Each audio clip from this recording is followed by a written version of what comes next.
and welcome back to Bard College. We had another little bit of time off last week, but we're back now. And thank you for joining us, if that's what you're doing. To briefly recap the last session, it was mostly a big old fight where Zetsu, Gilchrist, and Jacob seemingly executed some kind of plan.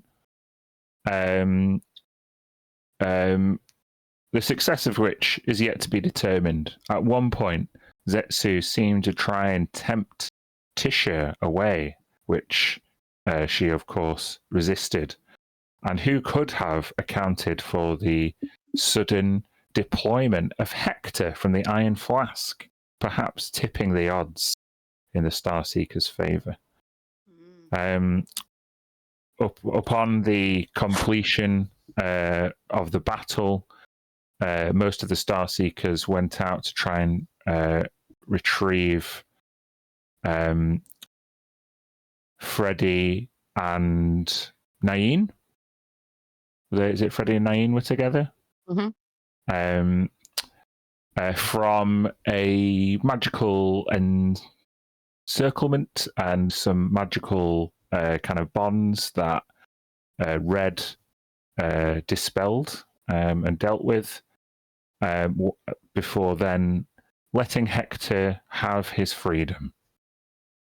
Upon returning to the bastion of Quenyanelde, the Starseekers found that Mia and Rena's attempts to resurrect Anazi Remedy were unsuccessful. As dawn breaks over the Green Peninsula, I think some of you had a quick look around. For example, sticking your head down in the basement, you saw naught but empty manacles.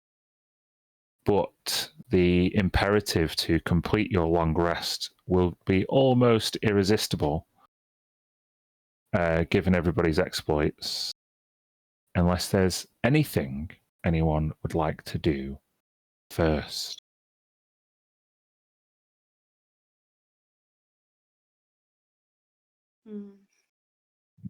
No. Can I just check Freddy's and Nain's health, or where are they at the moment? They will have trudged in with the other Starseekers. Sorry, I don't have a token on the board. It's not really. I'm not really paying attention to the board so much right now. But yeah, they would have come in. If you would go to Freddy and Nain, well, who would you go to? Which one first? Freddy, probably. Okay, so as Tisha approaches Freddy, you can see him just kind of like wringing his limbs from, the kind of recent entrapment. Are you still in Marilith form?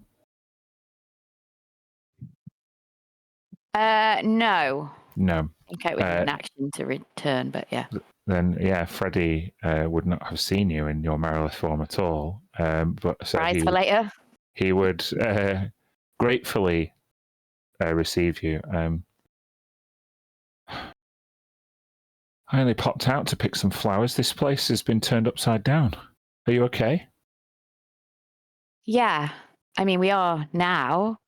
Like, you don't remember what happened?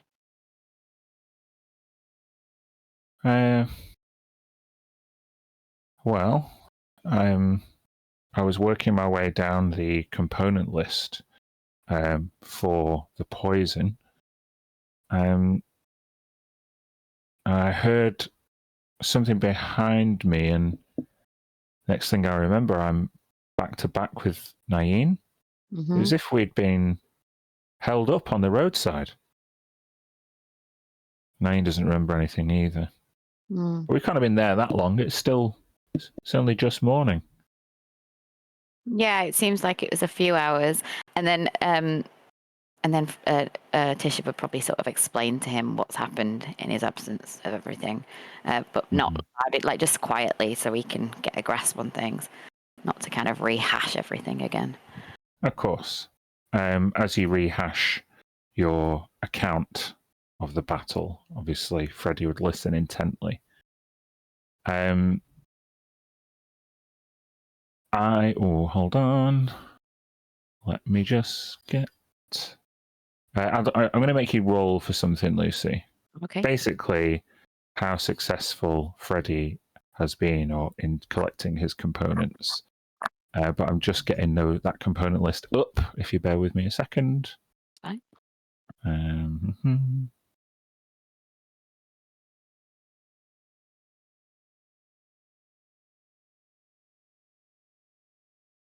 Here we are. Okay.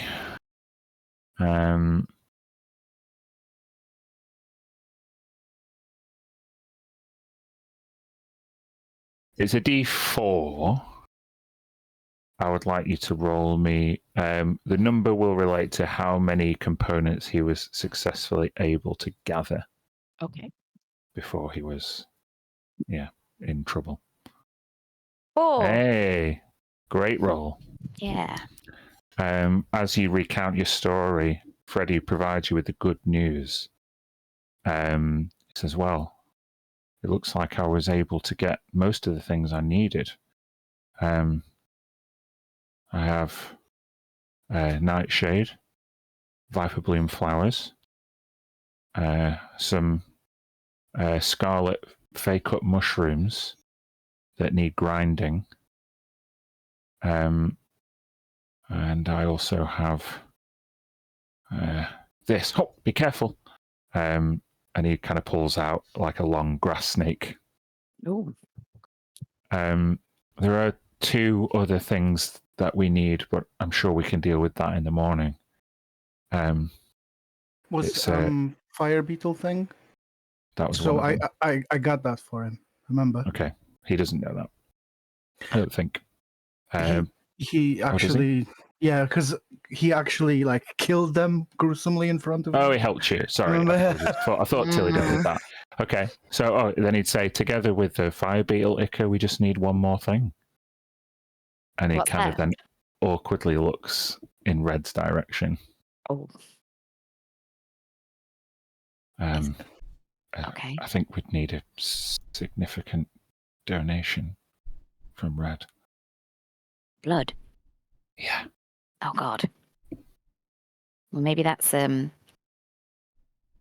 maybe we'll ask that when everybody's had sleep and has recovered, because there's none around here now, is there? And he looks around the place that's been turned upside down. I mean, I think Red might be bleeding right now. Yeah, possibly. Yeah.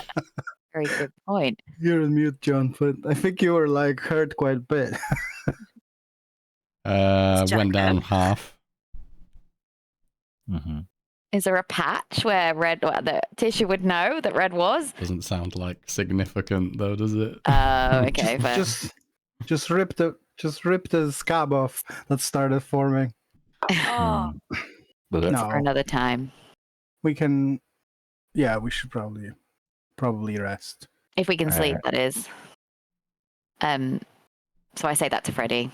Mm-hmm. I think maybe we'll just leave it for tonight on that. Did you Everybody's find in shock Levi out there? She should be here, right? Did he not follow us? Those people who came back, you can make a perception check. He got us there, but what happened later? I was just watching Red doing some amazing magic stuff. Tisha, over Freddie's shoulder, you can see a big kind of rangy hound pacing around on the porch, looking for a place to sit. And as Freddie goes to collect his things, you just see him kind of slump down on the porch and kind of curl up in a position that they seem accustomed to. Oh, oh, Mia, that's the dog. The dog's just over there. Oh, Looks like they're settling in for the night. just go and ruffle his head. Just make an animal handling check. And I'll tell him he did great. 18. Yeah, he gratefully receives the scritch. And he kind of like knowingly points his nose out to the doorway. And you see, with that animal handling, a guard dog, which is what Levi is, kind of resume his natural duties. Okay. I'll leave him Okay. to it. Mm-hmm. The whole place is a bit of a mess. It's been turned upside down with this battle. Specifically, Rena kind of looks around Anazi's quarters and like scratches her head. There seems to be loads of papers that were kind of displaced during the battle with Aloran. And like Rena kind of comes to you, Mia, as the person who helped her with the ritual, and says, now that Ms. Bremen is gone, I'll see to her arrangements. If you wouldn't mind, before you leave, just making sure all of her things are in order. Yeah. I really appreciate you trying to help. It's not every day you get to see a high priestess perform such powerful magic. Just sorry I couldn't do it. There's no apology necessary. We just need to make sure that these, I don't know what you'd call them, criminals, murderers, need to be brought to justice. And she puts her hand on your shoulder. You fought really well. You did. She like nods knowingly, and like kind of puts a few like crossbow bolts in a pouch before kind of grabbing a few blankets and going to sleep on the like chaise lounge on the other side of the divide. She was almost eaten by Jackal. Yeah. She's gonna need a rest for sure. Mm-hmm. Like we all do. So, And anything else? Just to remember, this is Rena now the only person aside from us in this whole outpost, because we sent everybody else that was here through the. You sent them to Maloon, yeah. So it's just Rena and Levi and you guys. Are they like? Because we didn't talk about this. Are they like supposed to come back, or like, are we just gonna leave this outpost unmanned at this point, or if we leave, or do we know anything? I don't know. And ours. So you gave no specific instructions that either you would be catching up with them or they would be returning. Yeah, I think we just wanted them safe. That's all. Mm.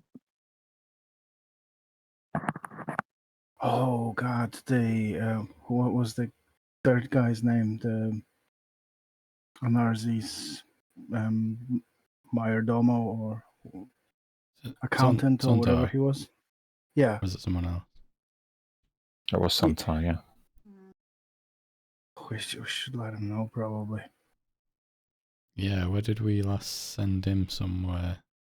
He's in Maloon. Yeah, he went to Maloon with them, the rest of the civilians. Yeah. If we wake up, we decide what to do. But if we I could bring them back here if, like, let's say Mir can get us to Maloon, and then can you? Probably not. I don't think this is a safe place for anyone to come back to. There's a giant Yeah. tree walking around, isn't there? There is. So he's gonna be guarding here for another month. So that's good. Mr. Tree. I guess we can talk about it after we rest. But if need be, I could make a round trip through the trees if we decide we need to bring them back. Okay. I don't know if I know anywhere in Maloon to teleport them to.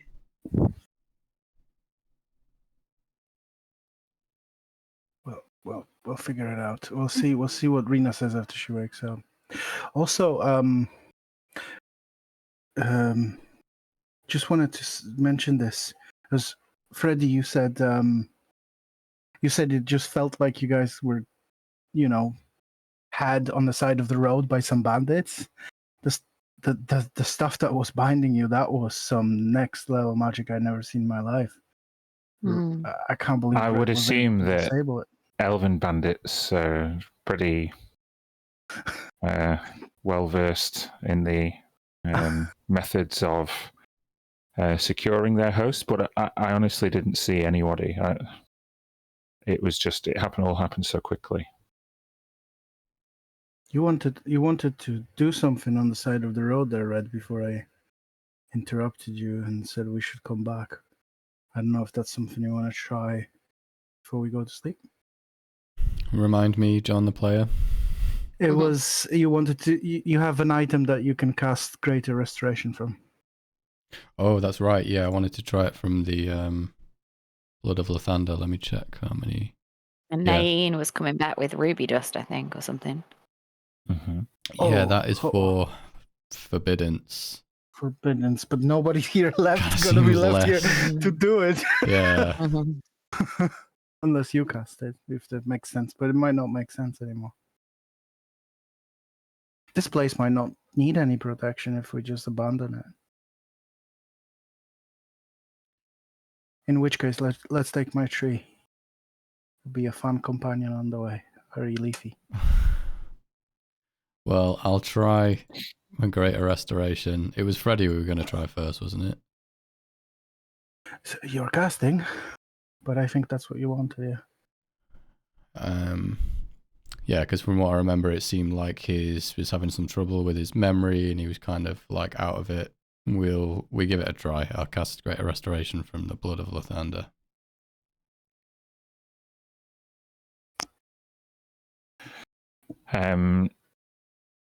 Do you want to just describe how Greater Restoration from this specific item might look or feel to Freddy? I think maybe I like get him to like cup his hands, and I place the, it's still wrapped it like a pendant around my neck, but I place the actual kind of gem piece, or what are the blood, I guess, in his hands with mine over it, and just kind of like leave a space open between our hands for the light to shine out of it onto him, and maybe it would kind of like illuminate, maybe even no one else would see it, maybe it would just be me and him, but if there is anything that's wrong, it kind of, the illumination would glow and turn bright upon him in that particular area. So we find out, I don't know, I guess. As he closes his hands and you close yours over his, the light is reflected like in his eyes. And he kind of reaches back to his head. It's like, oh, my head doesn't hurt anymore. That's good. Oh, I happened upon one of the ingredients, the the mushrooms. And as I bent down to collect them, I saw somebody in the bushes.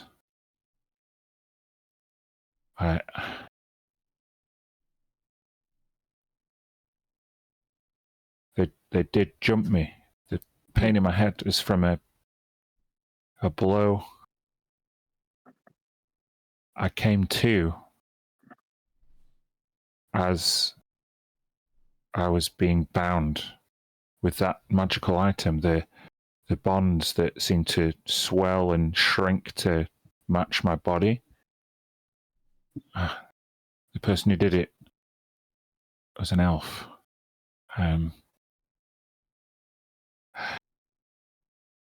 She was also collecting materials. She had she bent over to cast a spell on me, and as she leant, and he kind of checks that Tisha's like kind of out of earshot, I could see like down her top. She had a strange glyph on her chest.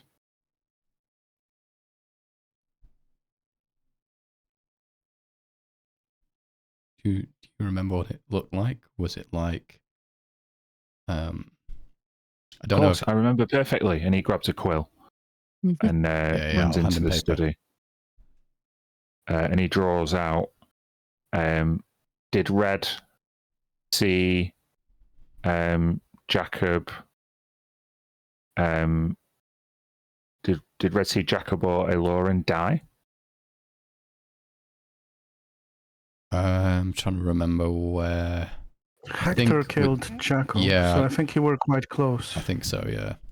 Yeah, okay, so you remember when Hector snapped Jacob's neck as he died, the runic symbol on Jacob's chest remained momentarily before he kind of burnt up and disappeared. The runic symbol that Freddy draws is roughly equivalent. Yeah. So another one of those.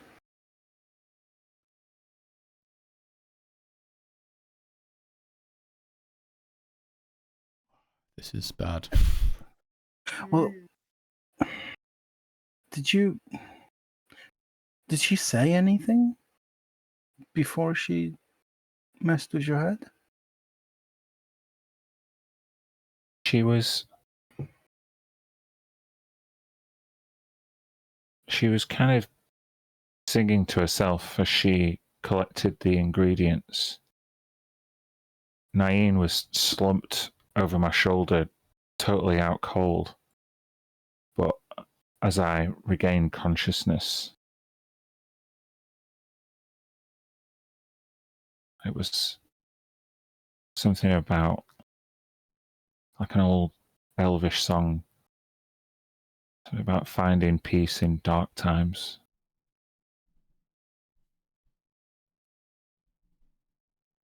She seemed quite happy, optimistic. And when she realized I was awake, she almost came over, and I knew that she was a powerful spellcaster because the way she performed the components for the modify memory spell, she could almost do it without thinking and half still singing. Wow. You said she was collecting components. Uh-huh. Have you had a glimpse that she wasn't collecting the same thing as you were? She was in a similar area. But this stuff is dangerous too. Yeah, that wouldn't make any sense if she was making that poison if she's on their side, right?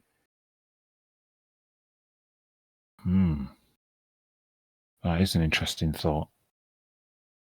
So this poison that you intend to make, it affects elves as well as full-blown Saruk and Yuan Ti. We actually haven't tested that. That was just a theory we had. But the theory so far is that Elves are descendants.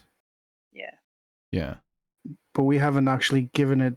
I mean, it would be a horrible, horrible experiment that I would never want to do. I mean, they could but be. We don't know for sure. If they were trying to make the same kind of thing, could be that there's internal conflict amongst their ranks, or they want to take out some other elves that oppose them. But it also could just be as simple as finding themselves an antidote to the poison you're about to make. Often antidotes require the same ingredients. Thinking that. What's to ponder?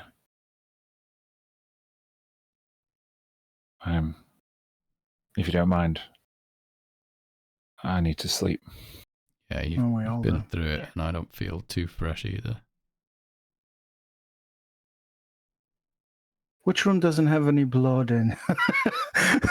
Yeah, it's it's not a 1-to-1, so yeah, there'll be plenty of space for you all to kind of spread out and get some rest. So if that draws the very early morning / late night to a close, you would all need a couple more hours sleep to finish a long rest, plus a couple more hours of preparation. Take you till 8-9 a.m. in the morning. Would I be able to, at the start of that preparation time, catch the dawn light? Because I need to try and put the blood of Lathander you'd probably under the dawn catch light. that before you went to bed. Okay, if that's the case, I'll do it. Yeah. Yeah. Mm-hmm. Very good. So yeah, cool. feel free Long to rest. roll a long rest. Yeah. Nice. Spell slots, yes. Ooh, nice. 10 charges.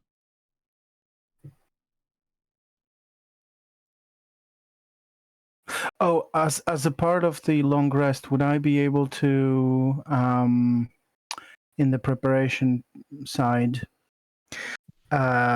give the ring back to the imp, God, what his name? Partuzanazax. Lovely name. Because he lent me that ring and so I He charged you for it, didn't he? Yeah, he did charge me money and also excused himself for the night. He didn't want to be here. He probably felt like I was going to ask him for help, and so he didn't want to be here. So yeah, if he appears in the morning, and even if he doesn't, I'd like to just de-attune to the ring and put my stuff of the woodlands back on. Sure. And if I catch, he does him, not reappear straight away in the morning. Okay, I'll keep the ring safe for him to return.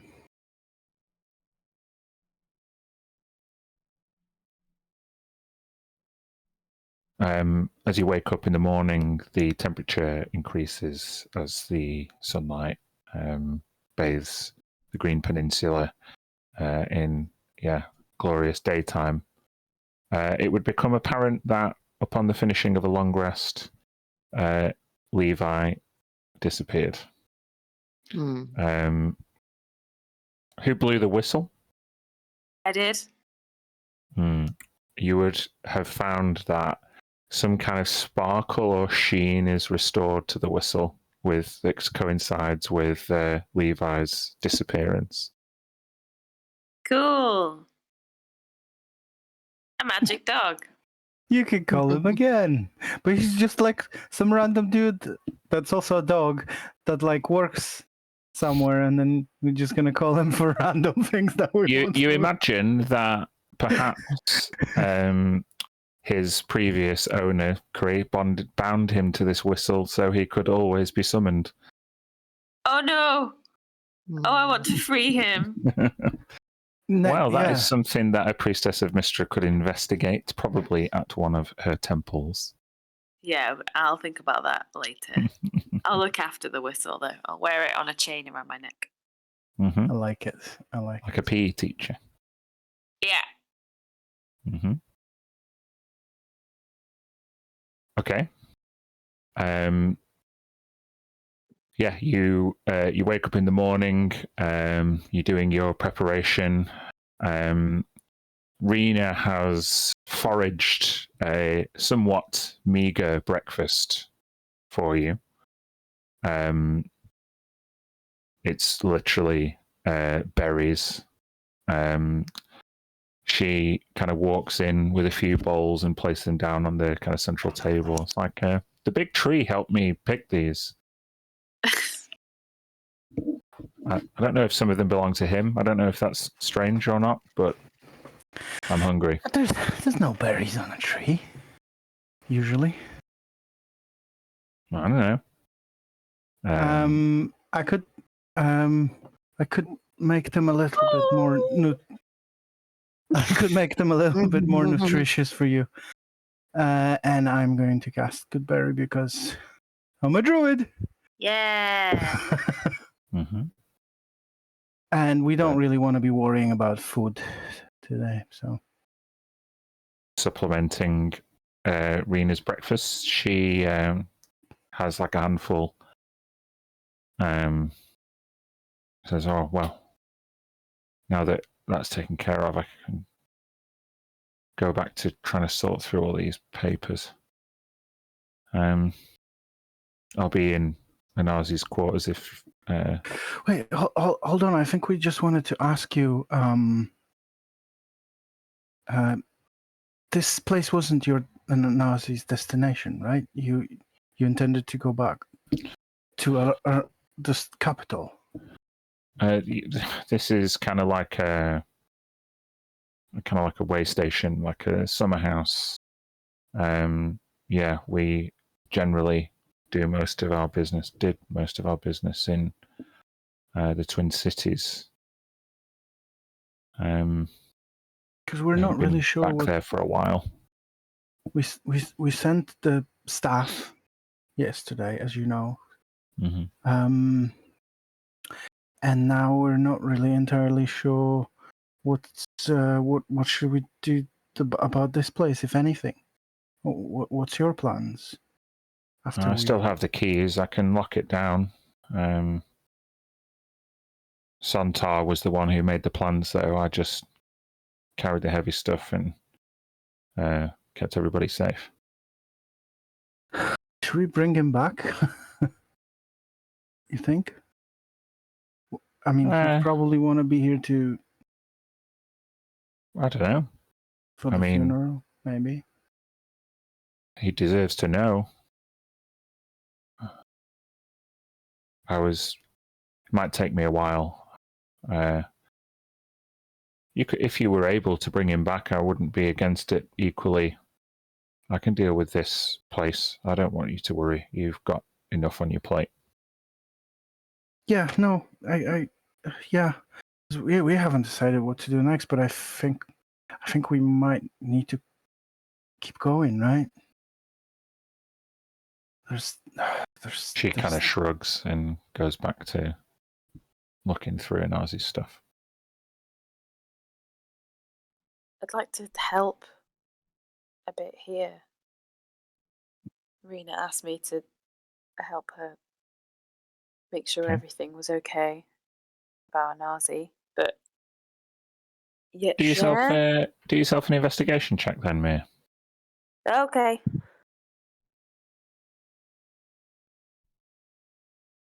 Oh, that's 19. very good for you. Natural 19. That's very good for you. It's true. Okay. Then there's no point delaying. You find with Anazi, you find a few things. You find keys to Anazi's home that Rena confirms. They are keys to Anazi's home. This is in Thalor. Okay. You find some engagements in her diary that are forthcoming. It seems as though she recently made an appointment. There's lots of like boring administration types appointments that, as a diplomat, she seemed to cross off, like, oh, she wanted to make a report about her treatment in Silvercrest.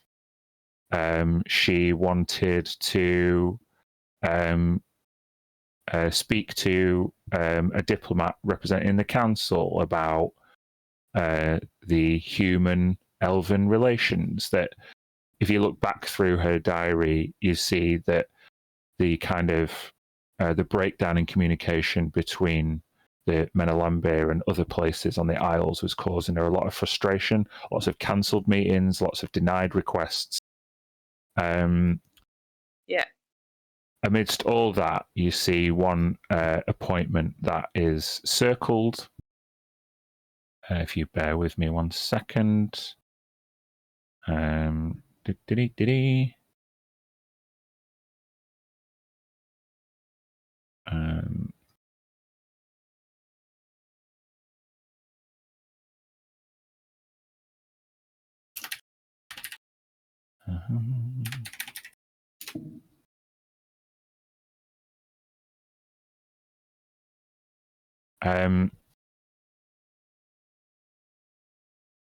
There is a appointment made in roll me a d6.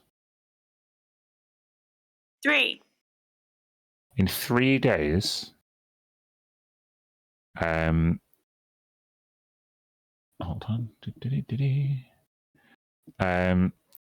In 3 days, there is an appointment at a place called the Moonlit Weave, which seems to be a tavern of some kind, where it seems that Anazi was due to meet Vanya, Vanya. Do I know that name? I don't think so. Okay. With the high score that you got, you also just see a newspaper, a recent publication that interests you or that kind of sticks out to you. I will paste it in the chat, or a link to it at least, where you can read it if you want. Okay. I would say for posterity, everybody can read it because it's a fair bit. So I'd share it. Oh my gosh. Mhm. Do you want to read it to us or no? I can read it if you want. Might help with the video. Okay, so there's the newspaper is called the Menelambir Messenger, uniting Thalorians and Aranes since the Second Age. Now in common, which is the publication you see in front of you. The main headline says, Hololana closes the book on Vade Mecum. In a monumental shift, House Hololana has announced its decision to relinquish governance of the Vade Mecum. Governess Hysis Hololana has presided over its ancient elven relics with an unparalleled dedication, safeguarding the cultural heritage of our ancestors for over a century. Her custodianship has seen the recovery and preservation of many long-lost artifacts, earning her universal acclaim. Under the matriarch's leadership, the Vade Mecum has become a beacon of elven history, attracting scholars and historians from across Cerulea. Her meticulous care and unwavering commitment to preserving the relics has ensured that the stories of our forebears will be retold for generations to come. The recent completion of the archaeological excavation at the Jade Basin, close to the Vade Mecum headquarters, I should say, which has taken more than 3 decades, was widely thought to be her crowning achievement. And then there's a quote. She delivered us from Glimmerstone and made us feel welcome, by Spellix Romeweaver. In related news, dozens of gnomish workers are due to be repatriated follow the expiry of their working visas. Although hundreds of workers initially arrived in the Green Peninsula following the signing of the settlement accords, those that have worked hard enough to see the project through to completion will be allowed to return to their homeland with a small solvency payment. The dangerous working conditions were navigated expertly by the gnomish people, and they've done the Green Peninsula a great service, one representative of the Guild of Archaeologists commented. Ilhan Montenay, recently appointed advisor to her ladyship Enania Onassis, had this to say. Though House Hololana must take great credit for the successful completion of this expensive and difficult project, I must urge members of the public to avoid the area. There will be time to celebrate her legacy in due course.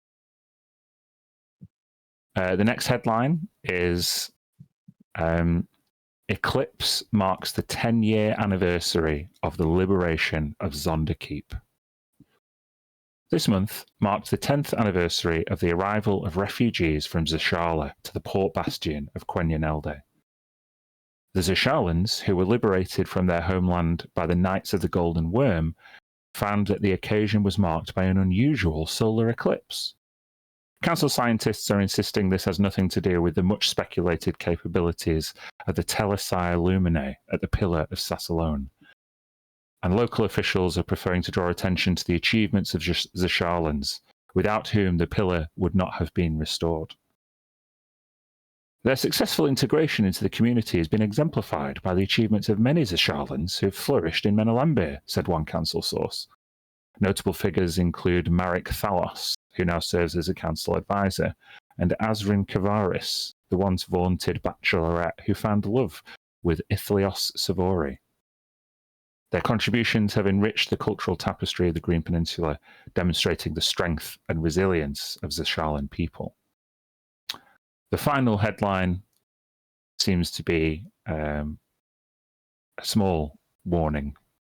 Half-breed vigilante still at large.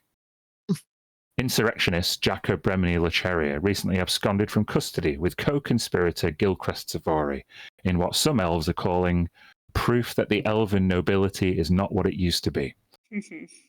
If you gain sight of them or have any information regarding the location of his associates from Silvercrest, the Star Seekers, the High Council is urging you to contact local authorities. Or on the run! Jesus. That is a lot of information. Is there any part of that last one that mentions any description of Star Seekers or anything like that? Or is that the... No, but it doesn't look like it's the first time the Star Seeker been mentioned in a publication. So we might be... Damn. All right, so maybe some sort of disguise next time if we go into a big city. Do we need a new name? The Star Not Seekers. We don't have to refer to ourselves as a group at all. And red is We fine. usually do, though.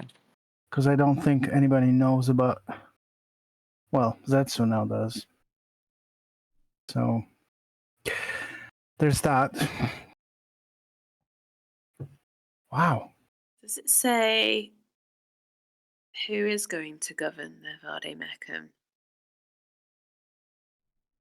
It doesn't, but it seems as though that would be decided by the High Council. Okay. But the Hololanas are letting it go.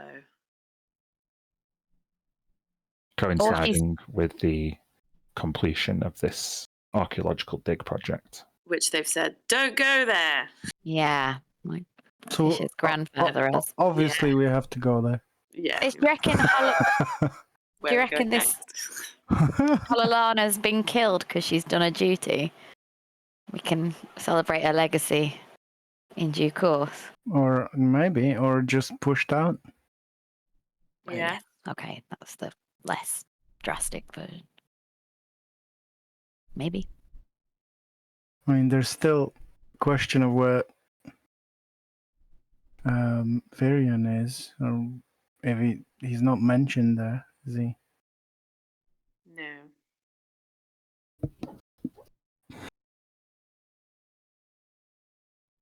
And why does every paper like this have to bash immigrants? I don't get it. Every time. Oh, they're celebrating the hardworking gnomes and all of the Zasharlans. Sure. Yeah, they're so great. I love it that they said they worked hard enough. That's, it's Mhm. good. It's good that they think that,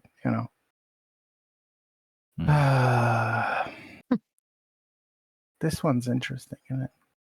I assume Mir's sharing it with Oh yeah. Yeah. everyone.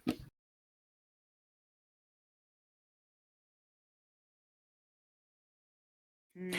So to the Vade Mecum. So what are we doing next then? Yeah, well, we're not allowed. How far away are we from there? I mean, you gotta get through the pretty much entire peninsula and around or through the mountains.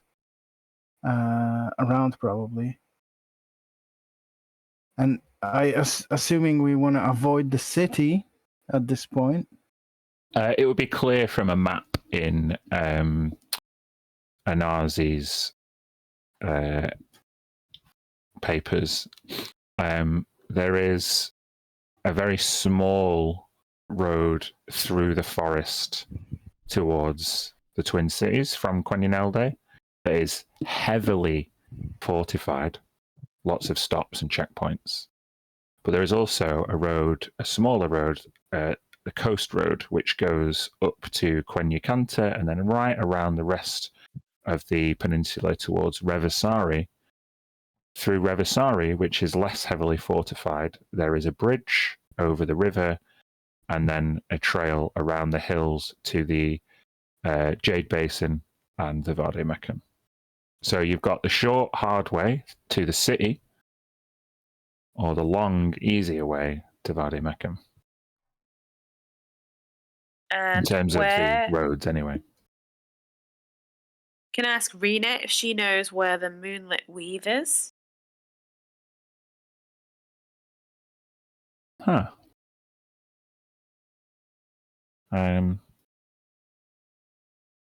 Sure.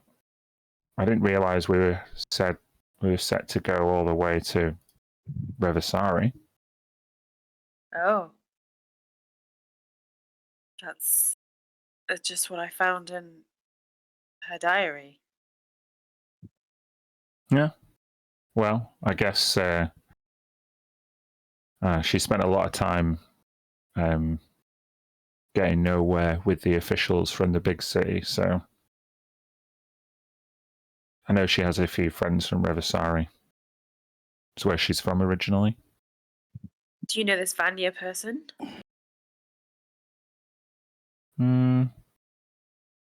Don't think so. Not someone that she's met while I've been on staff. But then again, I've only worked with her for a few years. In a diary full of cancelled appointments and people standing her up, it seems like this was something important, what she was looking forward to. If you see anything about that mentions this place or Vanya while you're looking, can you let me know? I've been here looking the whole time. I don't see any other references to Vanya. But the Moonlit Weave, I know that place. That's like, there's not many taverns in Revisari. And I know that when she would go home, she would often go there. Maybe it's someone she knows from her childhood or a family member. I don't know. Mm-hmm. How long would it take to get there? Oh, it's a few days' ride. Or walk. Oh, well, a few more days' walk. We could muster some horses. There was a lady here yesterday looking for some horses. Didn't Tisha find one? Tisha did find one, Yeah. and then it was pushed Get on. one, It's taken like away. tied up outside. Yeah. we got one horse. Cool. Oh, there must be some others around here somewhere. Hmm. I'm sure we could find them. I mean, it sounds so. Did you say 2-3 days? Is that... 2 days ride, 3 or 4 days walk. And that's going the coastal road. Yeah. To get to Arenthalor would be a day's hike. Directly on that road that is guarded. Yeah. By horse, it'd probably be just over a day's hike. By horse through the forest, it'd probably take you. I mean, the horse through the forest is not much faster than walking. Yeah. But yeah, you could do it in a day on horseback. So our options are I don't think we should go to the capital yet, especially after reading that people might be looking for us directly and maybe through description. I mean, yeah, we can hide maybe, but then that brings attention of anybody who's like magic sensitive, whatever. So should we head to Revasari? We it's one option. We could.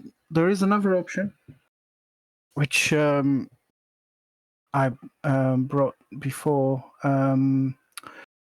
we got a message, before we got in touch with Anazi, and she asked us for help. I know of a tree in a little coastal village or town called Ulisari. That's just on the opposite side of Tiger's Watch. From there, we had a pretty much straight shot to Vademecum. But all those things that you mentioned in the diary, they are interesting. But it's just saying it is an option. We could probably cut down the whole getting to the library by 4 days at least. Because from Riversari, there's another day looking at it to the library. Yeah. Day and a half, maybe 2. So whatever you think, how urgent this is, it's an option.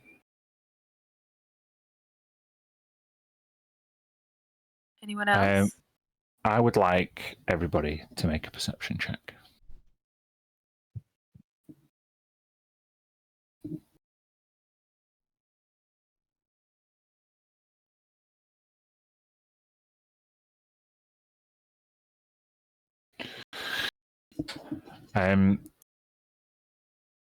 Tilly and Mia, let's say that you're at the far end of a table away from Rena, who's closest to Anazi's room. You are in mid-conversation about what to do next. And you hear the floorboard creak about 15 feet away, and you both hear it at the same time, and you turn and you don't see anyone. I'm going to cast Dispel Magic in that space immediately. As you cast Dispel Magic in that space, you see Gilchrist. He's literally been caught like, oh shit! He was here all the time. Get him! You'll pile on Gilchrist. Yeah. Okay. Having prevented his escape, yeah, we can deal with Gilcrest after the break. Oh God, we're gonna be murdering again there, Kirsty. All right. See you.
Hello. Welcome back. Have you ever caught a thief or burglar trying to sneak out of your house while concealed with illusion magic? Well, that is what basically has just happened to the Starseekers. So, yeah, there's no roles to subdue. Gilchrist was just trying to sneak out, clearly, and the quick thinking of Tilly revealed him, and what do you do with him?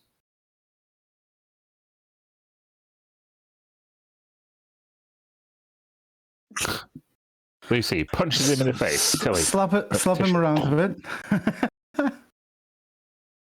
Okay. Let's tie him to a chair. Definitely. Okay. Rena helps you and secures Gilchrist to a chair as Tisha smacks him right in the nose. Ow! Oh. Fine, you caught me. I can't believe you were here all night. Well, I guess you didn't do such a good job of investigating the basement. I knew you wouldn't. Starseekers. Well, we got you now, so... Old floorboards. Fine. What do you want? Information. Well, I know nothing. Liar. That's going to work. Listen. You might think that whatever information you get out of me is going to help you against what's coming. I could tell you everything I know. And, well, it won't be enough. And he kind of like looks around expectantly. So what? This whole place is it's going to change. And that's the team you're on? That's what you want? Are you just sitting patiently in that chair till Dendar comes down and swallows the world? You might interpret the ancient texts sensationally or very literally, but Dendar is going to help us usher in a new era of dominance.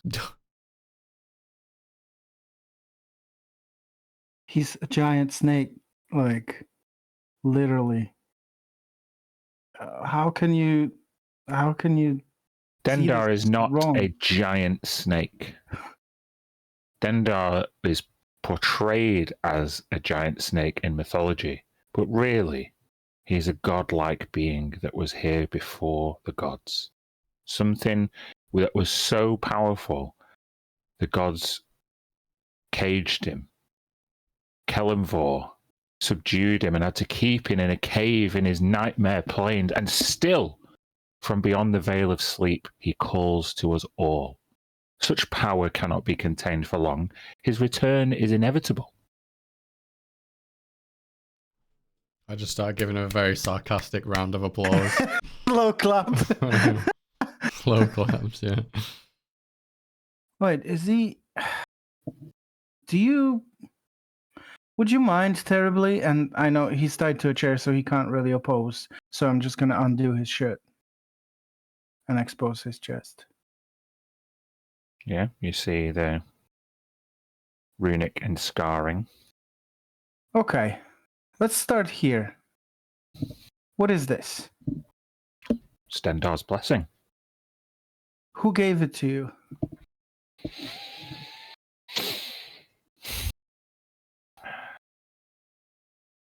Those with whom my goals are aligned. Really, this is why questioning me is pointless, because everything has been very compartmentalized. I had my mission in Last Hollow to prepare the people of Last Hollow for the forthcoming of Dendar, and you thought that, you know, you come and ruin the party, literally. So I failed my mission, and I basically dropped down a few ranks to where I wear one of these, and the next time I fail, I get to try again.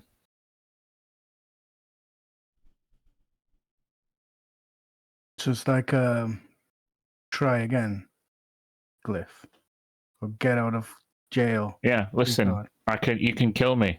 In fact, that would save me a lot of time because it would get me back to my body. Wait, hold on. Don't kill I can him still yet. get a good 5 questions out of him, and after we chop his head off. I'm not sure you can. I think this glyph is going to stop whatever you're trying to do with him after he's dead. He's not going to be here for you to ask him any questions. Gilchrist sticks his tongue out at Red. I'm going to cut that thing out of you. Yeah, Well, thinking the same thing. I think, so what, you're just going to get a new body? Is that how it works? You're just going to wake up somewhere else? Oh, no, I'm going to get my old body back. This isn't my real body. I know it looks kind of similar. Was that the case with Zetsu? I mean, haven't known Zetsu that long, but he seems very confident in how this all works.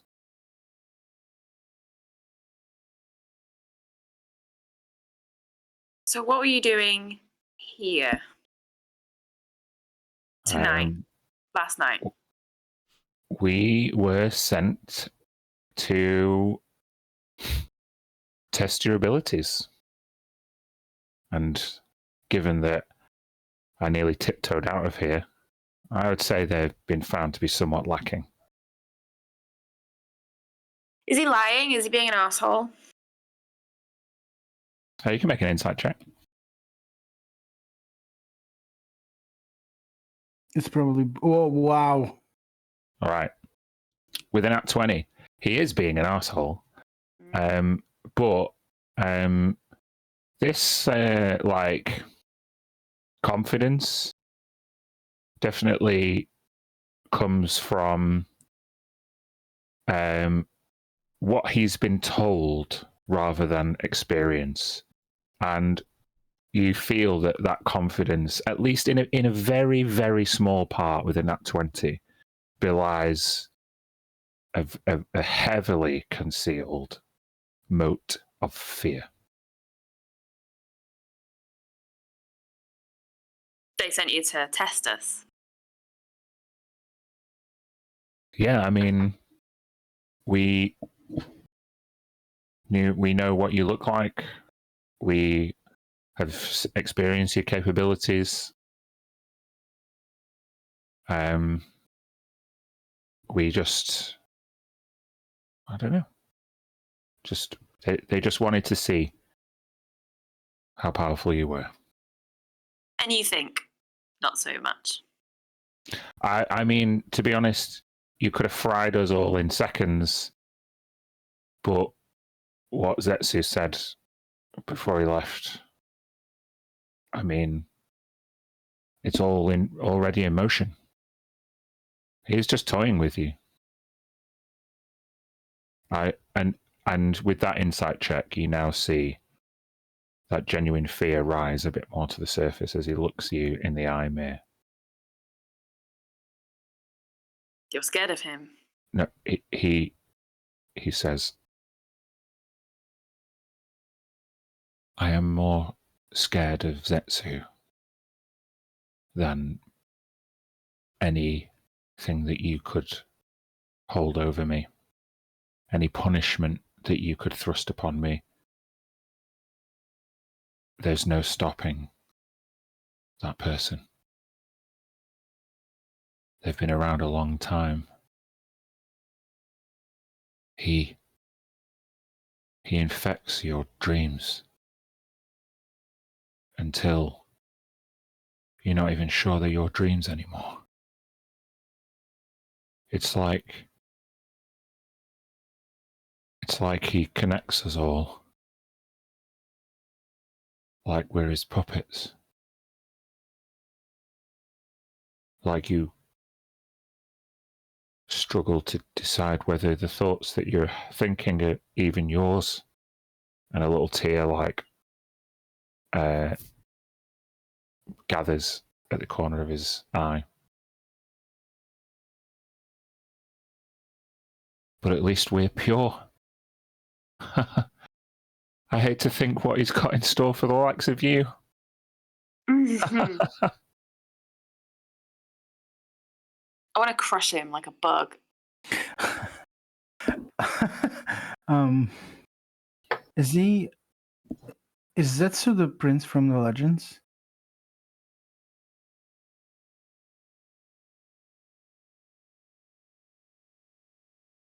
Oh, Sazetsu? Yes. I mean, it's an easy play, right? He plays himself as a true believer, someone who walks a noble path from humble beginnings. Honestly, most people didn't give the Sharlans the time of day, but he, whether directly or indirectly, seems to convince people that he's the real deal. And it's all coming together. You're in Menelambia now. This plan hasn't just erupted since I felt that I was killed in Last Hollow by you. Looks towards Mia.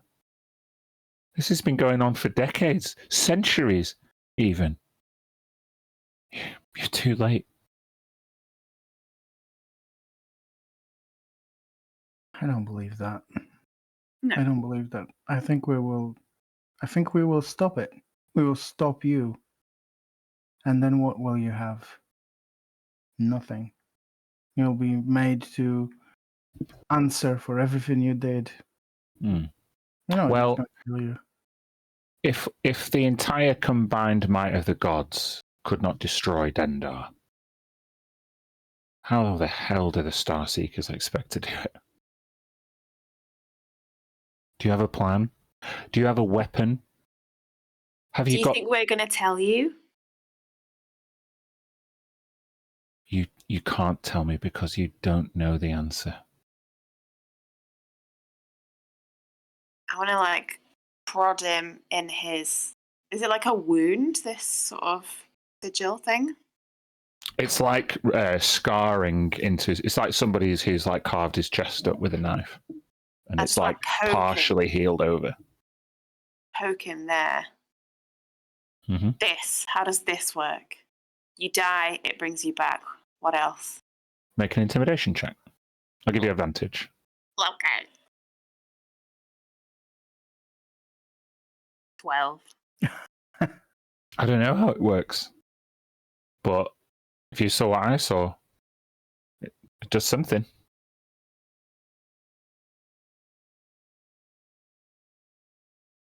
I don't think we're gonna get what we need unless we magically compel him to that.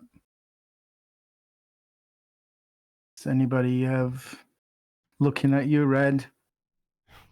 What do we need out of him that he really has? Look at him. He's just a puppet. He's just a dreg that's been dragged along with this plan because he was killed by us. What does he know since we last finished him off? We might as well leave him here in a ditch.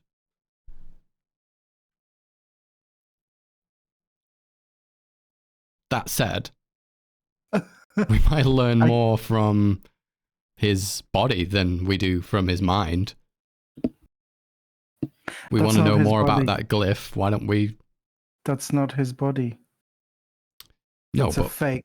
That's created. It's what it is. If he says it works how it works, if it has this glyph, if it has this curse or blessing or contingency attached to it, then I just think the most we can get out of him is that thing on his chest.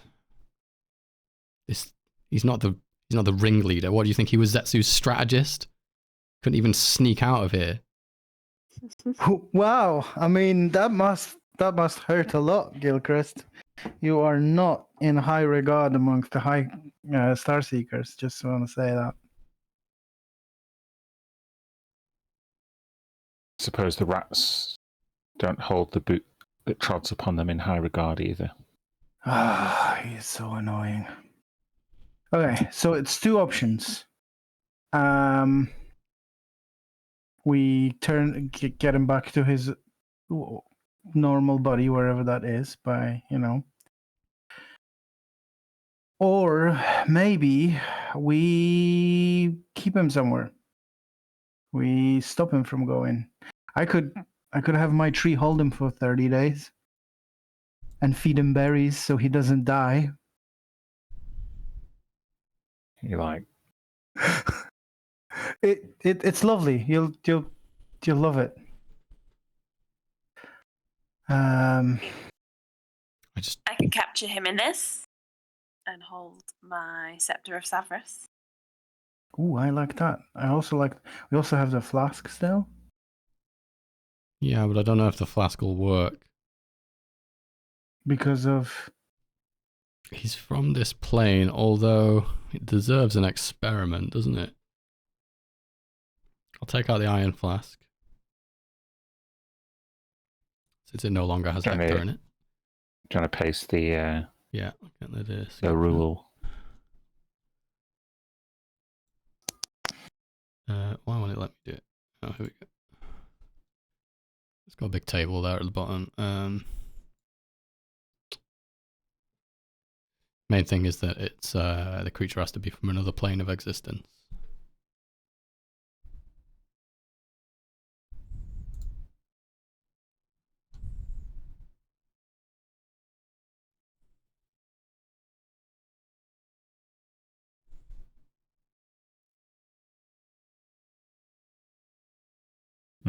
So we know he's not, right? So is it worth trying even? Well, that's my point. We know that Gilchrist hails from this realm, but just in case it does anything weird because of this body that he's in, that he says isn't his original body. Cool. When you take out the flask, what do you do? I will speak the flask command word and target it at Gilchrist. Okay, bear with me 1 second. Brace myself for an explosion. I'll step back. I'll take a few steps back. Dee-dee-dee. Dee-dee-dee-dee.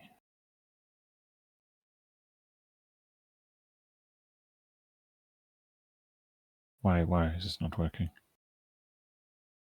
Why are you so needy?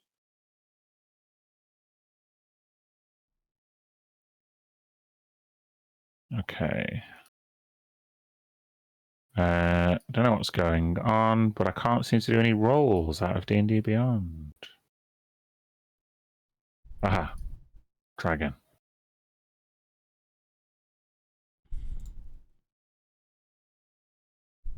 What is happening?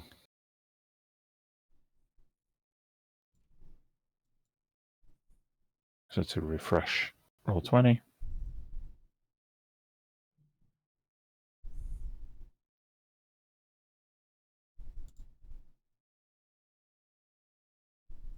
But I've seen you guys roll, and you guys have had no trouble, right? Seems to be okay,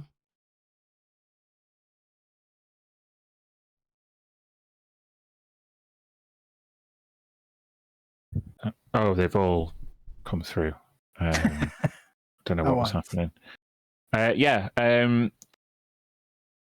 Not expecting it to work. Gilchrist looks kind of smugly through you as you begin to uncork the iron flask, and then as he begins to feel it work, he's like, "Hey, no, wait, no!" And he is sucked into. I will give you, given that you didn't expect it to work because you know about the item, I am going to give you an Arcana check at advantage. Oh, cool. Oh, 29. with a 29, that confirms that the body that Gilchrist was using was not created or acquired in the material plane. Mm. So Red is like throwing her hands up initially in celebration before they even get up to her head. It's like panic and like, oh, this is not good.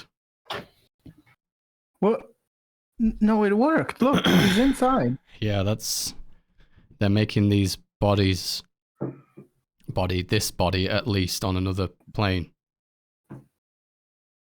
Oh.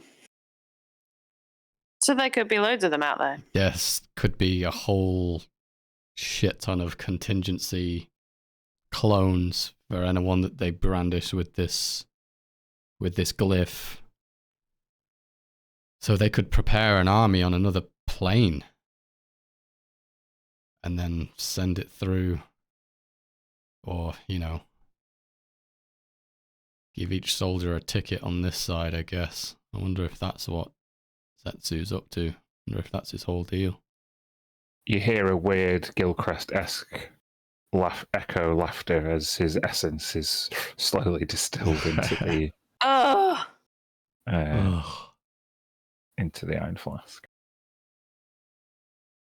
And if we release him, he'll be friendly towards us for a bit of time. If the magic works how it's supposed to. It's interesting. It's an ancient and powerful flask. And it worked on Hector, and he was 10 times as fucking mental as Gilchrist. So. Yeah, where did Hector go? He left. He seemed thankful that he was freed, and maybe somewhere in there just a little bit understanding that we did what we had to do. And he'd been imprisoned and trapped for so long before we got involved that ultimately I'm kind of the person that set him free. So I think he didn't try to kill me, basically. Okay. Okay. That's good. Yeah. We did a good thing. We're not the baddies. So what are we doing with him now? Do you think there's anything? If he's in to here, he gain can't show from- up somewhere else. That's good. Yeah. So you think it captures his soul too? Should be in there in one piece. Yeah, that would be good. Anything to gain from releasing him, and because he will tell us everything if we do, right? Everything he knows. He If there's will. anything actually to tell, is what I'm saying. Like you mentioned, he might not know anything. He should act familiar and friendly and listen to my commands, obey my commands. If the magic works the way it should. I say we leave him in there for a while. Yeah, let's let him stew. Let him stew. This is a stew iron flask. I like it. And then we'll let him out. I mean, when we need him, and we'll send him to do a job for us or something. I don't know. yeah. Nain leans over to Tisha and says, well, I think we should have killed him. But if you're not here, if we kill him, he comes back. Then we kill him again. It's just we've got things to do, Naeem. Like putting him away is probably better. But I get you. We're all on the same page. Jacob's gonna come back, and he almost killed your sister, Nain. So he'll have a chance for a revenge there. Yeah. How did come that Hector guy jump to the front of the line? I remember him from back in the day. He looked a bit, I don't know, like he'd seen some shit, I could say it's a long story, but then it would be an understatement because it was over 12 months long. So, yeah, long story. I was there when we all gained access to the prison in Silvercrest, and when everything went down. He was pretty handy in a fight. Pity to let him go.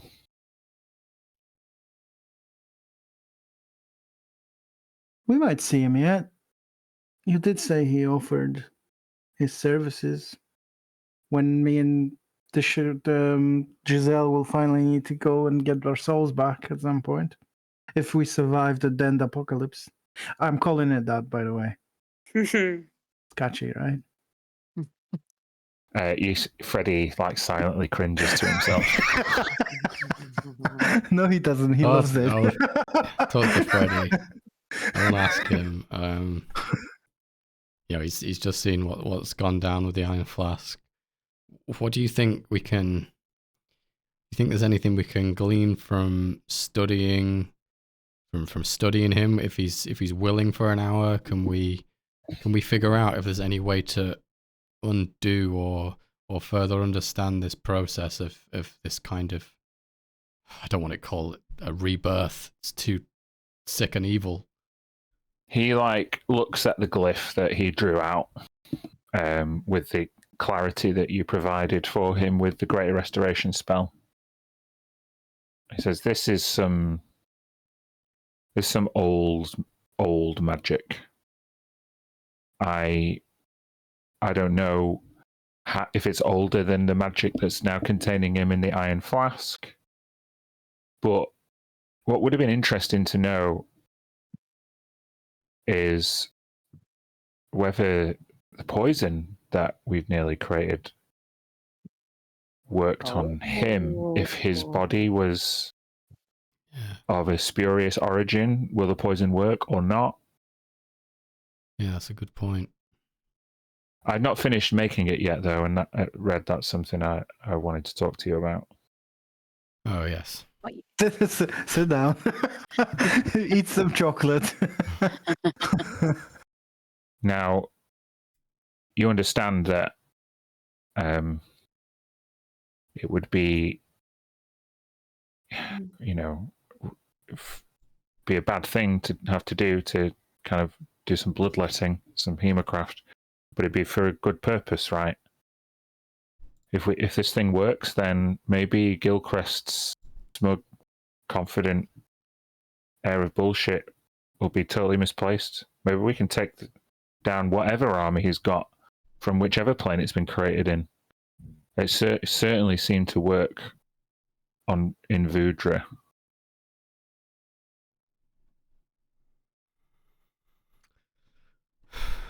All right, let me just take a minute before I start fucking around bloodletting with this body that was only given to me weeks ago. I'm gonna go outside and I'm gonna make a prayer to. I'm struggling so hard on the tip of my tongue. The name of the golden dragon. The name of the golden dragon is Oranax. Oh, Oranax. Mm-hmm. Just make like with a big sigh and I look up towards the sky. I'll just sorry, and I gotta ask Oranax. I don't know if it's the right thing to do to put this blood of mine and that was this body that was finally gifted to me by you. If it will, should the blood I've been given be used to fight these creatures and poison them? Or should I keep it close to the heart, sacred? I ask him for a sign and I make a prayer. Make a religion check.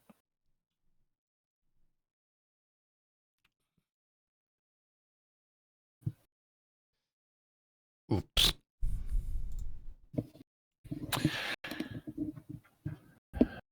With a fail, your prayer is not answered by Oranax. But as you focus on the idea of bloodletting, a vision flashes to the front of your mind.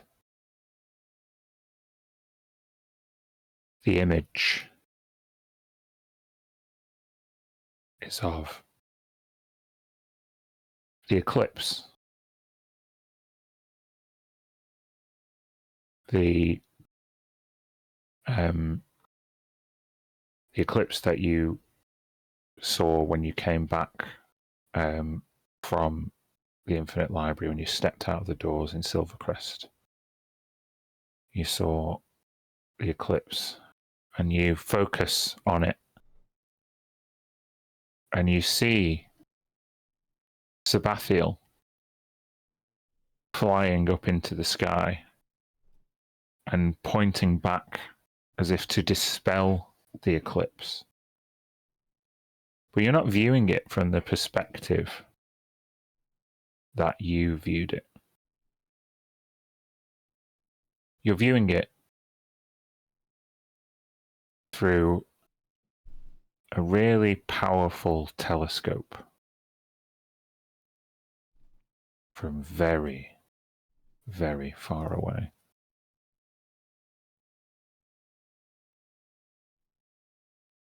As Sabathiel casts away this eclipse, they look directly towards the telescope, as if their celestial power is able to perceive eyes upon them from leagues away. And you see a look of shock and fear, one that you thought someone like Sabathiel would be impervious to.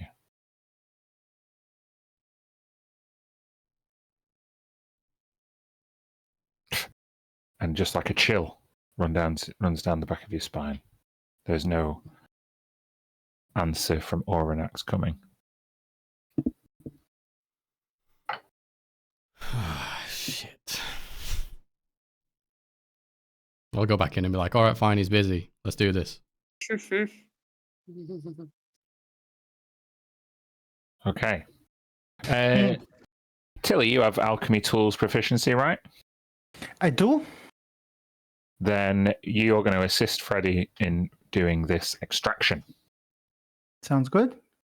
So I'll give you an alchemy tools check at advantage as Red sits down. Can I ask? Tilly will ask Freddy before we start doing this for exactly the steps. What I'm kind of worried about is, and I'm going to ask him point blank, are we just extracting the blood and then you're going to use it, or there is something else to it, some component that will actually remove some of his life force, or something more than just literally taking the blood? I think she deserves to know if that's the case. I think it's just the blood. Okay. All right. Filling me with confidence. Both of you two can make an insight check if you want.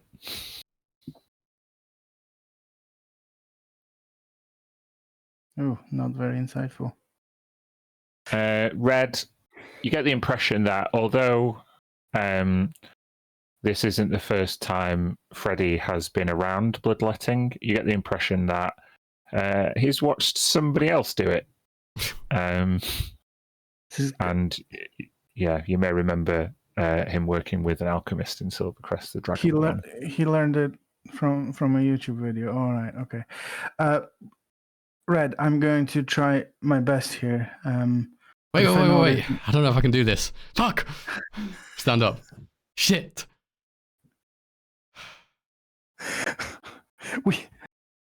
Okay, hold on. Let's think about this. We have time.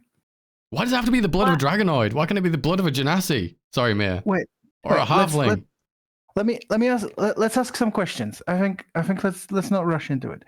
Number one, how much poison do you think you can get from the blood that we're going to retrieve? Is it going to be anywhere near that would have been useful, or are we going to have to find a bunch of dragon bone to bleed out to actually make this worth? I think it depends how well it mixes with the other components. Obviously, we don't want to waste any.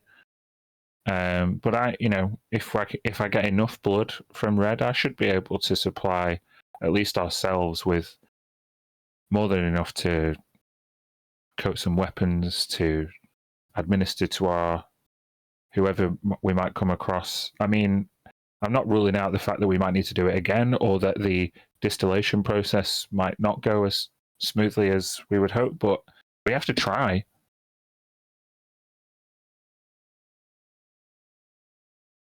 Right, it's up to you. I don't know. You know, I'm sorry, Red, we don't have to try, but I'm telling you, this is the only way I was able to rescue Tisha from Vudra. Shaktari herself, the Queen Marilith, the demon queen of the Blood Sea, nearly choked to death on this shit. And your blood is the only way I know how to make it. Save for going back to Crystal Spear and draining that school teacher whose place we appeared in. The professor? No, he was nice. Just think about I don't it want for to a do minute. that. I would only want to take blood from someone I know and trust. And he trusts me. And he puts his hand on your hand. The DM really wants you to do this, John. This doesn't work, Freddie. You're going to wish you had it as easy as that Marilith in Vudra. Oh, God. Fine. Well, I'm just doing what Freddie would do. Okay, so this is going to require, with Red's consent, a alchemy tools check at advantage from Tilly, which is dexterity plus proficiency. I'll guide you. Thank you. I appreciate that. I also want to say, if I see that this is seriously starting to hurt Red, I would just like you to let me know as the process goes. So maybe I can put a stop to it. But as so far as the thingy, let's just do the roll. And the D4. So Okay. 24. So you use your alchemy tools kit and you sterilize a needle and you get some tubing and you apply some pressure to the top of Red's arm. And finding a vein is difficult in a dragonborn given their kind of scaly carapace that they wear naturally, but you manage to find a place for it to go in, and it goes in without causing too much pain. But with a few minutes passing, the blood is trickling out really slowly. I'll give you an Arcana check, Tilly. Oh, that's not going to go well. 2. Nothing remarkable is apparent to you. Freddie leans over your shoulder, and he kind of produces a magnifying glass. Look, Tilly. And he shows you with his successful Arcana check. Whether it's all Dragonborn's blood, or whether this draconic form, having been granted by a golden dragon, there's something about Red's blood which is inherently magical. It kind of like glistens with like gold glitter inside the red. And as the more it fills up, the more the beaker fills up, the more obvious this becomes. However, as you are focusing on collecting the sample as cleanly as possible, you begin to look towards Red. As you say, you want to make sure she's okay, or they're okay. John, I need you to make a Constitution saving throw.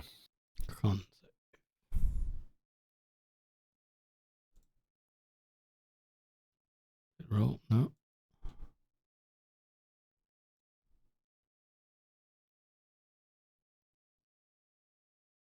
I can't get it to roll on there. Just going to do +9 to this. I was struggling for a bit. I don't know if it's been a bit weird. Oh, 25. With a 25, Red grips onto the arm of the chair that that they're sat in. And despite it having, this is an effect that is draining their vitality, they are holding up. Red. With that roll, you do not suffer a point of exhaustion. However, Lucas's question about how much they're able to get is entirely based on you. The more hit dice you sacrifice, the more blood we're able to get. However, the more hit dice you choose, the increased likelihood you have to make subsequent Constitution saving throws. So it is up to you. You know, there's no point asking Freddie, how much do we need? How much do we want? Freddie, you know, wants as much as possible without hurting you.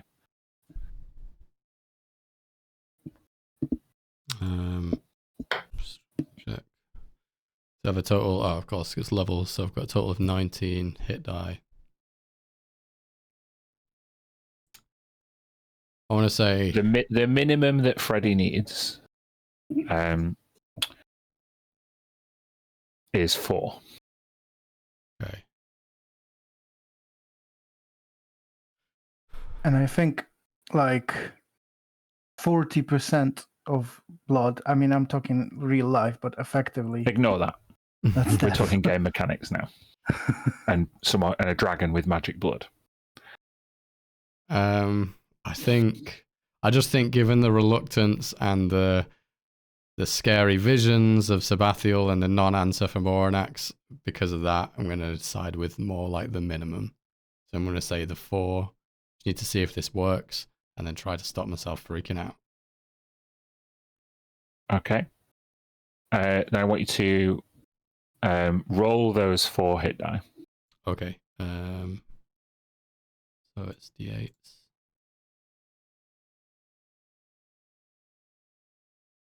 Do you want them all together? Yeah, that's 20, is it? 20, yeah. I want you to remove 20 HP. Just reduce max by 20? No, just not 20 damage. Reduce your max. Yeah, 20 damage you just taken. Yeah. I would have had temporary HP when we woke up, which I'll dish out to everyone as well, but would this be of the normal HP? Correct. This wouldn't come off your temporary HP. This is your physical vitality that you're draining, not kind of some spiritual barrier or anything like that. Yeah. Makes sense. Given that you chose the minimum, there is no subsequent con save required. So you can happily give 20 HP worth, which I will just make a note of. Hold on.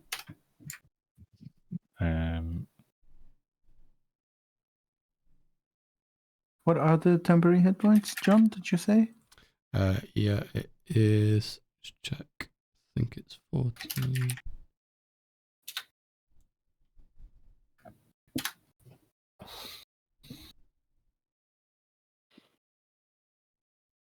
That's for everyone, right? Yeah, yes, it is for everyone. 14, yeah. Mm-hmm. Awesome. So, after the 4th vial is filled up,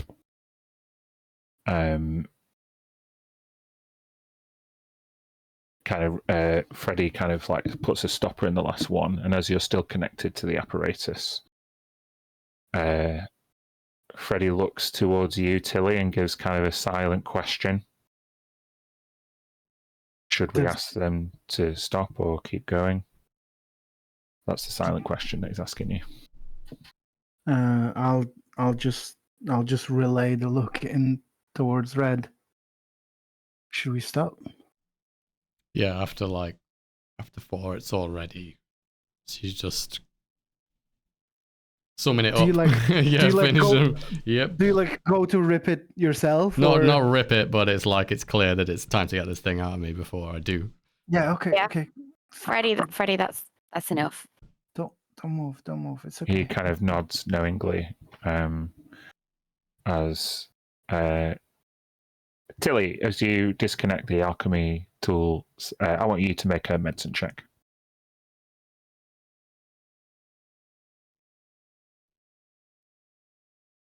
Yeah, you remove the equipment with no consequence. Red looks okay. Maybe another good berry might. Give her a lollipop with a good berry on top. It's Good like... berry lollipop. That's amazing.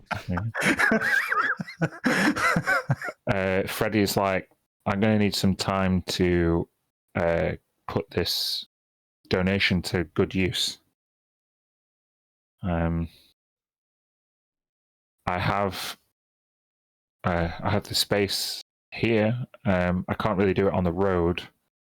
I could also nip back to the spire if we had a way of getting back. Whew. I guess that depends on where we're going. How long will it take you? I would suggest the rest of the day. It's delicate and dangerous. I mean, I can try to assist. If you want to. I'm not good with poisons, and I'm not really super happy about it. But I understand it's for our survival. So, at the very least, I'll lend you whatever equipment I have, and if you need something cleaned, happy to do that too, just to speed this up a bit. You're going to be my lab assistant? Of course. Kind of nods. Well, that means Tilly and I are going to be kind of needing a bit of time and space for the rest of the day. What do you propose the rest of you should do? Has anyone spoken to Naeem today? No. Naeem was present in the Gilcrest yeah. bit. So she should be around. But she seems okay, like normal. She comes over to... Yeah, she seems fine.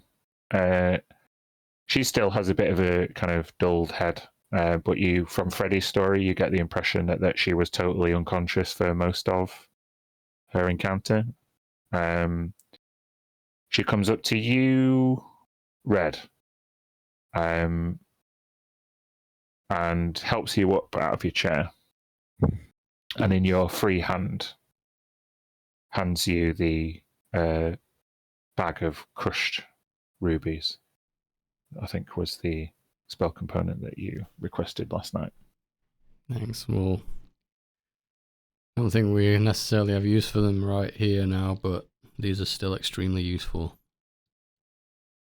Thanks for what you're these. saying is, Red, that while you guys had a party here with Gilcrest, I was out on a wild goose chase, getting hit over the head by weird mages in the forest. Yeah, well, that's a half-truth. It is really useful. You might get to see at some point what can be done with this. Okay. It's not easy to get, so I appreciate it. Well, she kind of looks around. What are we doing? Are we going on the offensive? Are we doing some more investigation? Are we going back home?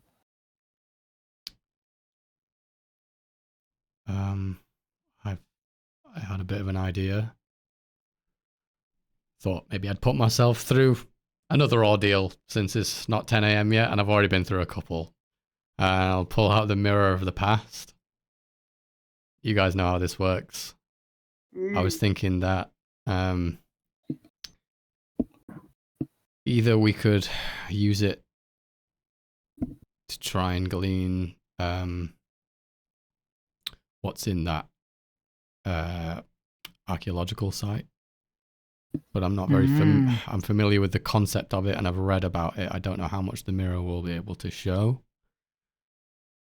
Or possibly we could use it to look into the past of Gilchrist in his current form, maybe I could see where this body came from, since it's not the material plane. Both seem like good ideas. Maybe go for the one that's more likely to work. We could try the archaeological dig tomorrow. Or, Yeah, whenever. maybe. Mhm. Take the mirror. What would we, if we find out where it is? Well, yeah, I mean, it would be great if they're holding an army there, or at least, some advantage. We have friends that can do planar jumps, and Yeah. we could maybe cut them off at something. I like this idea. I think it might work. Okay. Keep an eye on me. Okay, what else do I mix this poison here? Holder of the platinum keep an hand eye. mirror. History of a specific object or creature. About thinking about the target. So I'm gonna think. I'll take the article out again. I'll read it again. I'll read it a few times over and really try and familiarize myself with the idea. Or maybe we can have a further look through all of Anazi's things, since we've got all day. We could see if we can find any historical pictures, paintings, like diagrams, illustrations, or just more writings about it, where it is, just anything to get me more familiar. You can make an investigation check.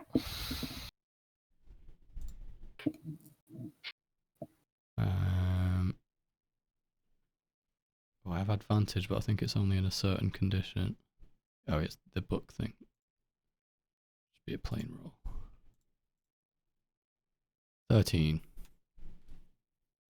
With a 13, the only other thing you find is like another reference in an old newspaper that has been kept by a Nazi. Not for this purpose. You seem that it's not, the clip hasn't been cut out. It's just in one of the papers. Mm-hmm. There was an altercation between a gnomish cart driver and a pirate in Ulisari.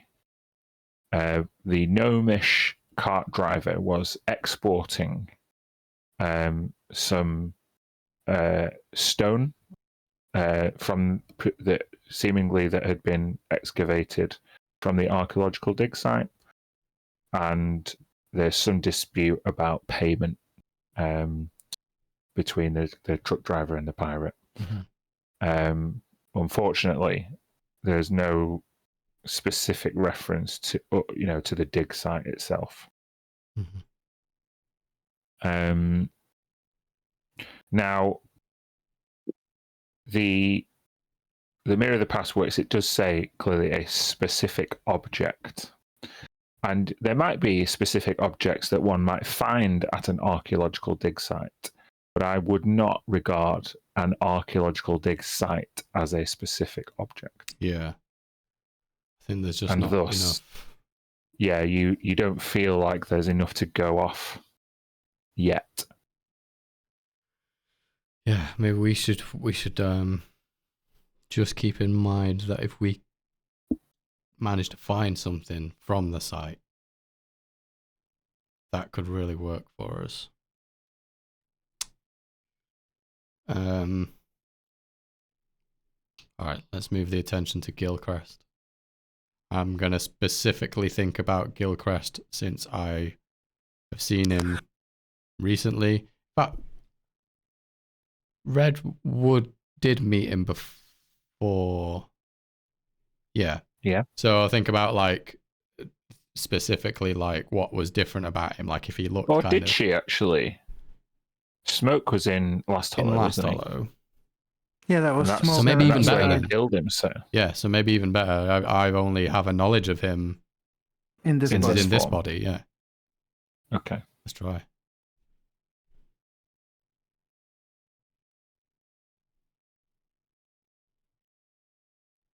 Using the object. I'm going to see how vague and cryptic the vision is by getting you to do a perception check. Mm-hmm. Oof, Ah, not good. Not my forte. The image you get, you see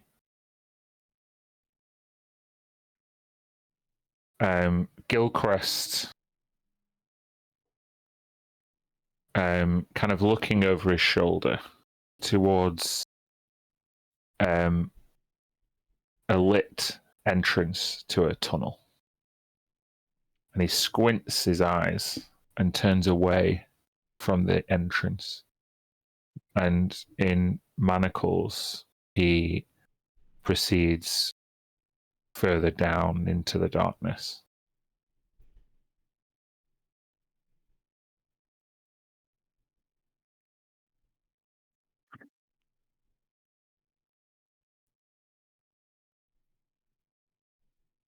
What you get?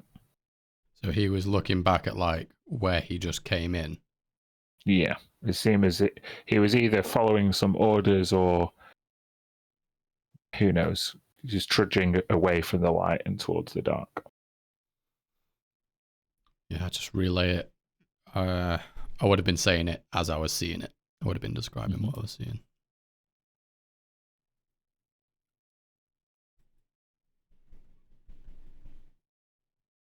What do you think it means? I don't know. Interesting though, because well, I don't. It's just too hard to know at what stage that was happening. I was almost kind of expecting like maybe just an empty shell of a body, you know, that came to life, or weird that he was manacled and he seemed I couldn't see very well. Maybe he seemed kind of scared and apprehensive. I guess he was already dead by that point, maybe. Then he was resurrected and imprisoned. But then that doesn't make sense that his body's not from here, but it looks like him. I've just made myself more confused. I need some sugar. another good berry lollipop.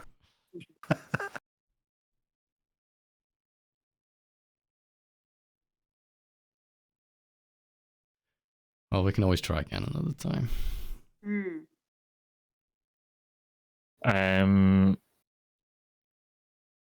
Tisha, as how are you spending this time while there's bloodletting and visions going on? Well, I would have been there for the point of the blood. Mm-hmm.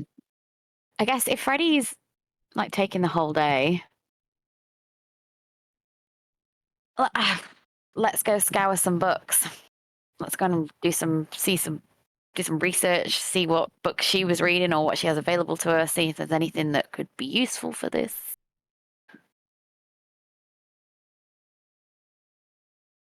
I mean, most are. I think Mir did an investigation check earlier to find, anything useful in Anarzi's stuff. And as this wasn't, you get the impression this wasn't like where she spent most of her time.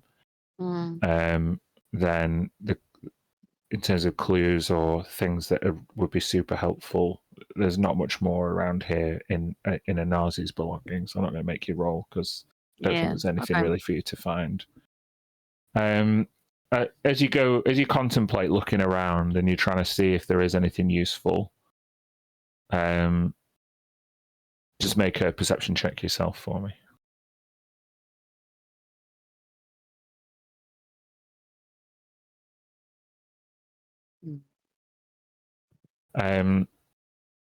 You're looking around temperature's increasing as it moves towards the middle of the day. You just hear a My horse, of course, the horse. Okay, yeah, Tisha will go and follow that noise. yeah. The horse is where you tied it up, just late last night. Seems to be getting a little bit restless. Seems to be like kind of stomping its feet a little bit, kind of flicking and swishing its tail. Ooh. I can't remember the name of the horse. Does anybody remember? Did he have a name? Maybe. Tisha may not remember with everything she came through last night. I can't even remember if I told you one. So I'll leave that. There was a named horse that we were supposed to be kind of keeping an eye out for, but I don't know if this was that particular horse. It was an Aussies, yeah. No, it wasn't. Oh, I can't remember. You know, the guy, Stallion. one of the evacuees that we spoke to, he was like a stable master, and his horses had run away. It was a she, yeah. Okay. We don't know the name. No. Well, then, what? Can you describe the horse to me again? Silver. Yeah. A white, silverish mare. The kind of mane and the tail have been let to grow like quite long, but you reckon this is not to do with like neglect because their coat is particularly shiny. But they just, I don't know, with that perception check, you probably see they've got a little bit of an attitude.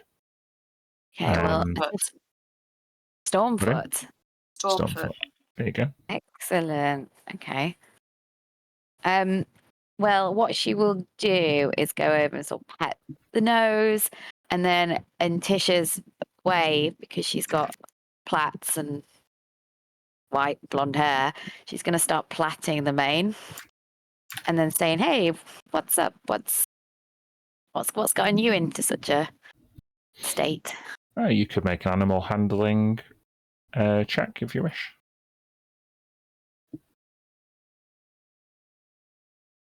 With a 14, you approach the horse, and as you start to kind of tend to the horse's mane, it lets you. It's particularly tense, it seems. Whether this is just like quite a fickle or needy horse, or whether it is distressed, is hard to know. Given that successful animal handling check, I'll give you a subsequent insight check.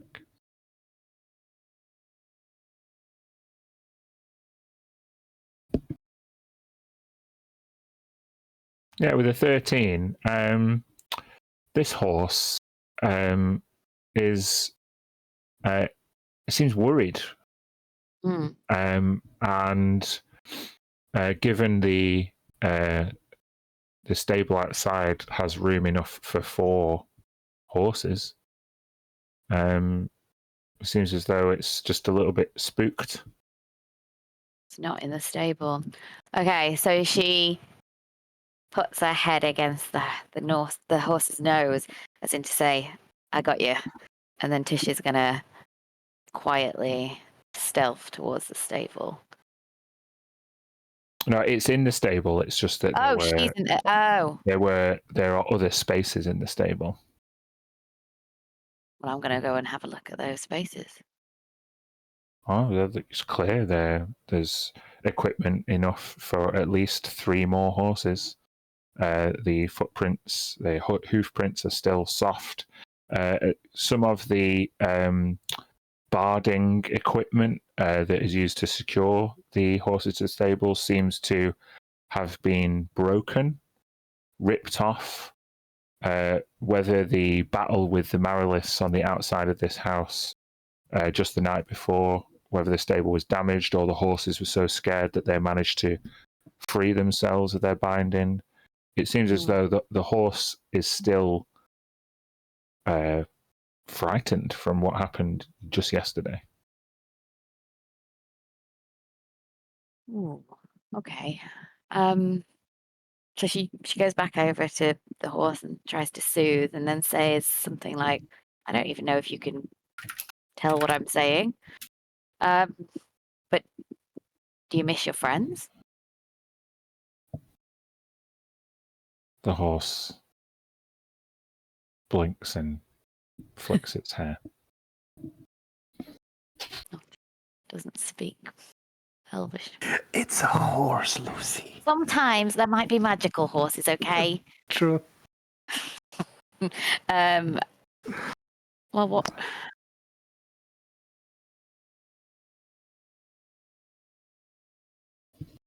All right, Tisha's gonna As you look around and wait for the horse to respond to you miraculously, it obviously doesn't. But you see the Elvish name for Stormfoot kind of engraved on the stable where this one has been secured, Right. which is, so if you want to use its proper name, it's Nimrock. And is there other stable names in Elvish horses' names in Elvish? There are.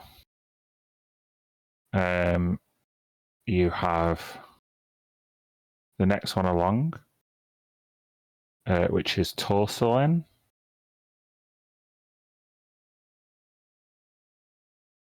Torsolen roughly translates to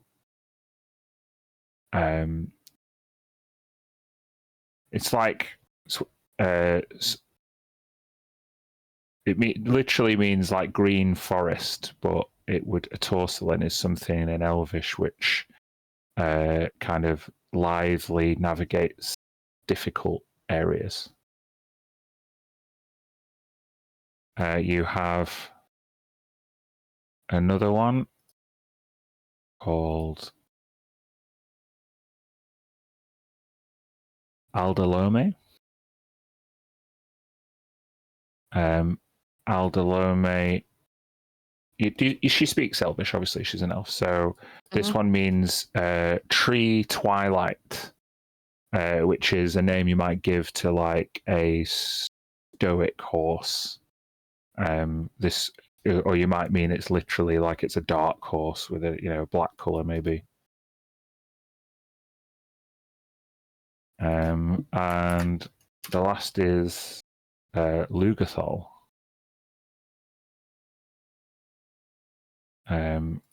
which means dream wind.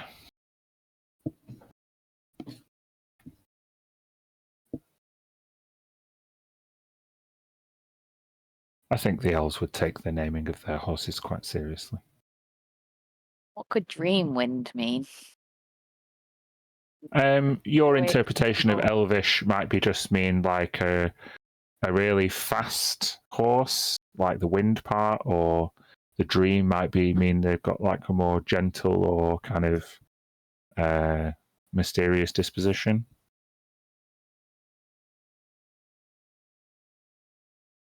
They all sound like different medical ingredients. Lugathol sounds like a cough medicine. You spent too much time in hospital this month, man. Tisha gets out one of her rations and feeds it. Yeah, with the previous animal handling check, that goes okay. And then she sort of says something like, well, we can't, I think this is, I hope we can find them. But she's saying it into her head. But yeah, she's kind of petting and going, well, I can't do much more tonight or today. But I'll be back. And if I can, we'll try and find your friends. Walks back out. Okay. Mia, what are you doing in this time? I want to do some spying and scrying. Spying and scrying. Yeah. Okay. On who or what? I would like to. Not all of these will work, I don't think. I'd like to start with Ilhan Montenay, please. Cool. Then it's a save I have to make, right? Yes. I'm just trying to find the spell. A wisdom saving throw. Against a spell or magical effect. Mm. Okay. Are you casting this yourself or through a magic item? Through a magic item. Through the scepter of Severus? Jidena's lamp. Are you attuned to it? Yes. Okay.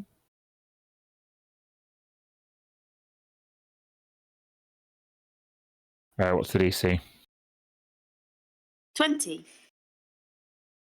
You try and focus on Ilhan Montenay.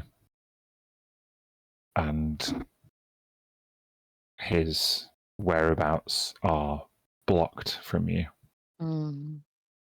God damn it. I rolled pretty well. Yeah. Probably just going to happen with everybody that I want to scry on.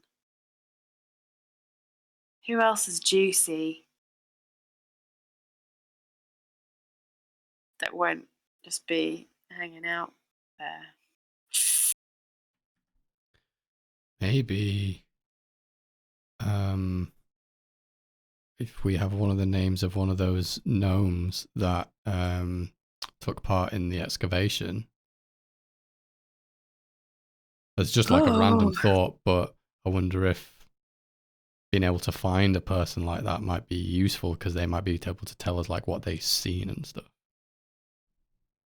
But I mean, it's kind of a long shot on everything. Yeah. It'd be a long I don't investigation. know anyone like that. But Can you do it on names that you've studied? It makes it harder, or? Yeah. So if I've just heard of them, they get a +5 to their save modifier. So are we from the text, does it seem like Galen's father was part of? He might have been, right? That's what I would assume. And you don't only know the name because I'm assuming that Dan will let you remember in character as well because you saw Galen's parents in that scene through the dream, through the whole court situation. You were there. You're actually, your soul was there. So you know how his father looks like. You know what he sounds like. If you know the metaphysical. Do I know that name? Does Mir know that name is Galen's father? I think that's a good point. I'll let you make a history check. Wait. Oh, I'm trying to. Oh well. I won't look yet. A 6 is not going to be good enough. Okay. I was going to tell you what the DC was to increase the drama, but a 6 wouldn't have met it. Sorry. So yeah, Spellix Rome Weaver. It may be a name that would mean something to you, but maybe with that role, you just gloss over it amongst all of the. Well, but I think it just is my DC. So if I'm like, if Red is like, how about someone that dug in that mine? I would read the article and be like, this person sounds like they took part in that. Okay, so you just don't forgetting get the that it's bonus for Galen's knowing father, them. Yeah. Sure. It just means that they get +5 to their roll, so it might not make it. Sure.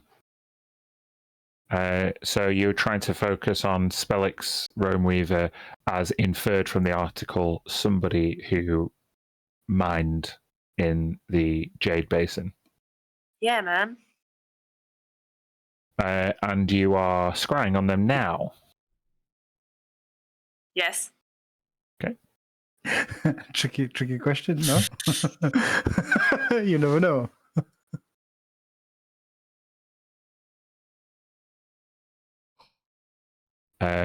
Gnomes have advantage against spells and magical effects. And with a +5, I rolled a 22. Woo! Okay. Yeah, can't quite focus on that one in particular. Okay. That was a totally random suggestion, but once you got talking about Gatlin's father, I started getting really into it. I'm disappointed now. That would have been juicy. Hey, so talking about all the family of Galen, well, maybe Virion would be an interesting scribe. Scary.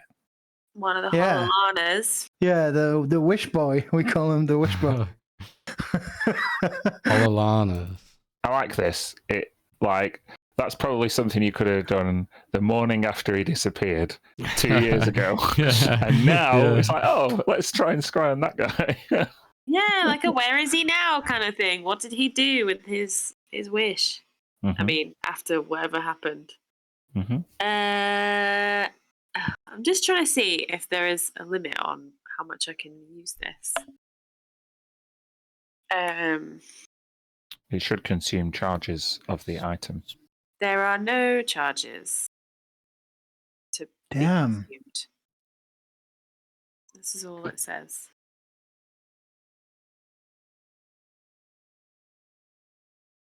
Hmm. That will. I think we asked. We talked about this before, saying that it's a legendary item, and thus you may just be able to keep doing it. Damn. Okay. Let's give it a go. So you're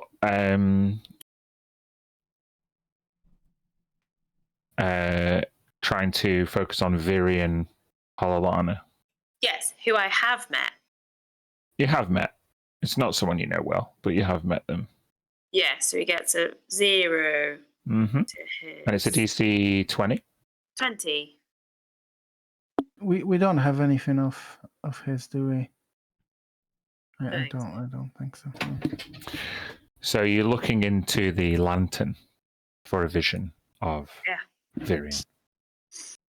And whereas your last 2 scrying attempts have resulted in nothing but mist fogging up the lantern, in the center of Jidena's lantern, the light begins to glow.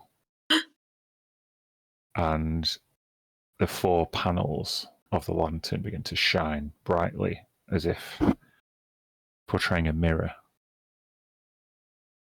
And as the light grows brighter and brighter, a vision comes into focus of a garden.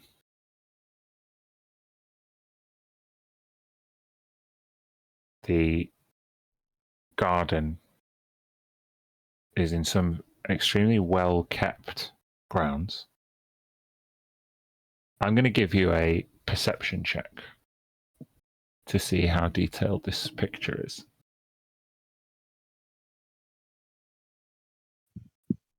23.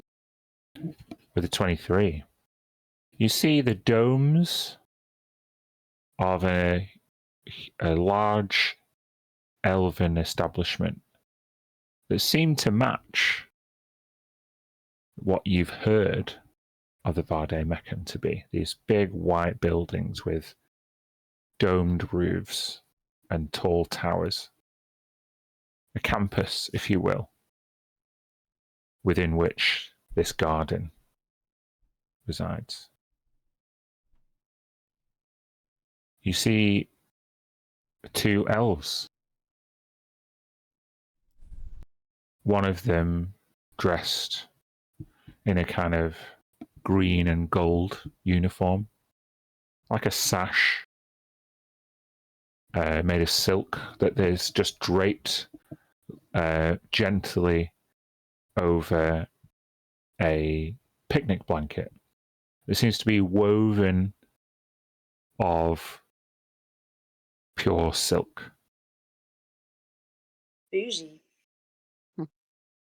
With bare feet, they reach over and regard their companion.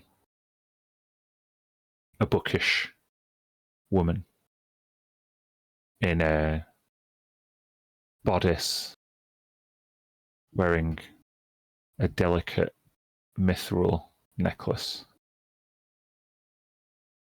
As they lean into each other, smiling like two lovers in the shade of a tree, the gentleman reaches up and grabs a pear from the tree. They laugh, sharing a joke silently between them. You cannot hear through the lantern. And as the woman goes to gratefully receive the gift of this freshly plucked pear, you see she drops it and quickly gets to her feet and runs off into the background. Shocked, the young man can't get to his feet quick enough and is completely bewildered. He reaches down and picks up the pear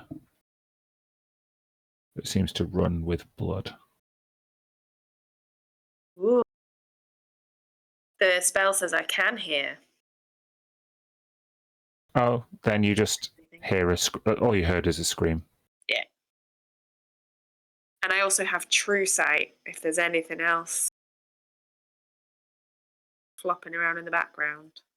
Ghost-like. Nope. Okay. So he plucked a pear down from a tree and gave it to her, and they were like, ha ha ha, and then she bit it. No. It just was running with blood. You can't see everything. You can only see within a 5 foot.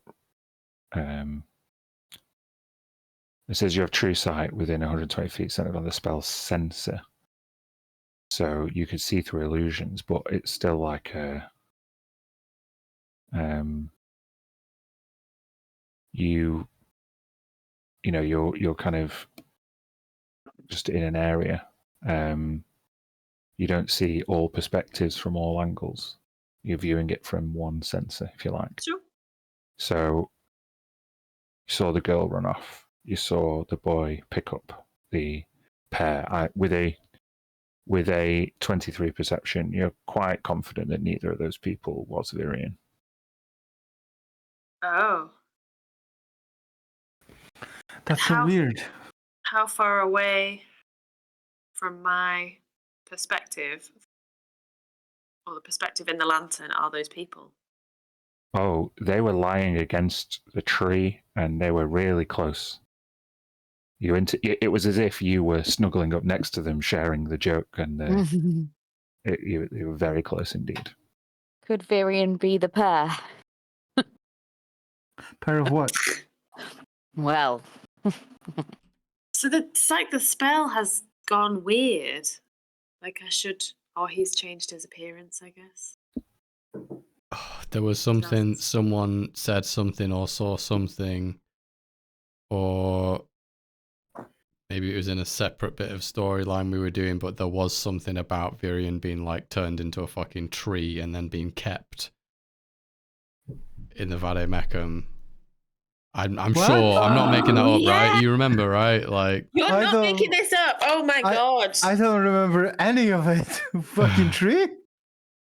Yeah, but I can't remember why. God. But yeah, I remember there being like he comes back, or he gets changed or something, and then he's kept there, like to be with like the family, or like he was like turned into a tree. I just What ripped the off his fuck? hand. Where? But I can't remember who told us that. How we I've got no memory of this whatsoever. Virion the tree. It's somewhat recently we've learned that. I'm sure, like that it's not. I'm no good at remembering old stuff. It is fairly recently you have learned that. I'm just racking my brains as how you learned It that. wasn't the session that you guys had in No, because that was something else, right? But that was still in Cerulea. It wasn't during that live session, was it? It wasn't Because back I when. feel like if I Legend or heard it, vision or if I heard it, I would have remembered that it happened. I don't necessarily remember everything, but after somebody reminds me, it's it's usually your that, character, right? Like, yeah. and I'm completely Close to your character. blanking on it. Yeah. Like, But remember Oh. when we found out that V was in the book, and there was like a message that was given with that. There was another story. I thought Giselle was contacted by Virian to come in Maybe it was to something to do with Vademecum at Giselle. some Maybe point. it was a session that we did, and Virian's contact or correspondence with Giselle dried up over a year ago. Right. They were So they were corresponding. before. Mm. Wow. Was it in the live game? Do you know, Dan? I can't remember. I know what John's talking about, Yeah. but I can't remember where you learnt that. I wrote it years. I wrote it when Virian cast their wish spell. oh god, He's gonna turn it into a fucking tree. That's it. Nice. I love Have a that. point of Wait. inspiration, John. I don't know where Uh-huh. you pulled that out of, but Oh my god, I was 7. yeah. With John's player memory and Mia's knowledge of the spell, I think the only conclusion that Mia would come to is that Virian, something happened which has turned Virian into what looks, at least through your lantern, to be tree-like. But most trees, you also know, don't run with blood. Hmm. Holy shit. You might remember when Virian absconded after casting the wish spell the next morning, he became quite ill and he had branch-like features in his hair. Oh my Hmm. god, I don't remember the You branch don't like remember that? features. I remember because I used this book. But you do get ill when you. The 100 Castle ways spell. that wish can go fucking bad. The Metamorphica. Which means, yeah, sometimes wish can go wrong. That's so cool. Hmm. Wow. Maybe the item was cursed. Who knows? Oh, the Okay. dagger that had the spell, you mean, that had the wish. I mean, the wish brought down the wall in Kalimvor's freaking empire, It so fucked with shit. so like it definitely didn't go the right way. Oh, that Fuck with reminds powerful me. magic. You mentioned Kellenvor. So you guys had told me, this is, Red wasn't there at the time. You guys had told me about when you went to the, it was the fugue plane, right? Mm-hmm. Where you had all that stuff going on and you met with a Nethermancer. And someone brought up Nethermancy recently. And from what I've been able to tag along with, there was something to do with clones, or you found some bodies in coffins that were prepared to be like vessels for someone. And that's just where my mind went after we were thinking about Gilchrist, and that's why I was expecting something like maybe, you know, a bunch of empty vessel bodies, or you know what I mean, like. Yeah, so it's not only that they haven't been created on this material plane. They might have not been created in this universe, in this reality. That's a trip, yeah. In this reality. So then that's definitely not from this plane of existence. We know Nevermancy is you know included in this, and it was needed as well for all the shit that they've done. Because obviously, Kalimvor's going down has been part of the plan from day one, right? Because because he was the one that kept Dendar's major leash, right? And that, so they wanted that. That was the crucial part of their plan. Now that we look back at it, so him going, Yeah, and you had And another Tisha Mancer did it. brushing up right against all And that stuff. Tisha did it without knowing. Well, actually, Mhm. well, technically, it was Mala, right? We need to. We're wheeling Talos. Freddy into this Talos, conversation. Talos. Freddie Not knows Mala. about Nethermancy. Got it. By the way, I found my notes. Oh, Go on. It was a month ago. It was when we interrogated Jacob. Of course, Jacob told us. They read him a long list of crimes. He was found guilty. He should have been, they should have been scrubbed from the history book. But then Virion Hololana, who they're keeping as a tree, told him that the Hololanas couldn't be trusted. right. Oh, so it was. This is a month ago. Yeah. So it was literally recently, that's there you when you were talking to Jacob. That's when he said it. Like the last session. 4 weeks ago. Yeah. Oh, 2 sessions ago. Yeah. Ha! I completely missed that one. There you go. Some cool. Virion Hololana is a tree on the grounds of Vade Mecum. And Mir's like, yeah, of course he is. Jacob just told us. So yeah, of course I would remember. He literally just told me Yeah. yesterday. Yeah, in game is like literally a few hours. Yeah, just before we went to bed. Like, Of course, I knew that. Yeah, This is what happens when you don't play every week. yeah, Yeah. for sure. But it was a cool vision anyway. I know. so do you guys think like? There's also, I'm sure someone recently mentioned like this idea of this combination between blood magic and nethermancy. Someone said something or advised something or made something significant about the relationship between blood magic and nethermancy. I mean, I think it was Mia. Wait, what did I do?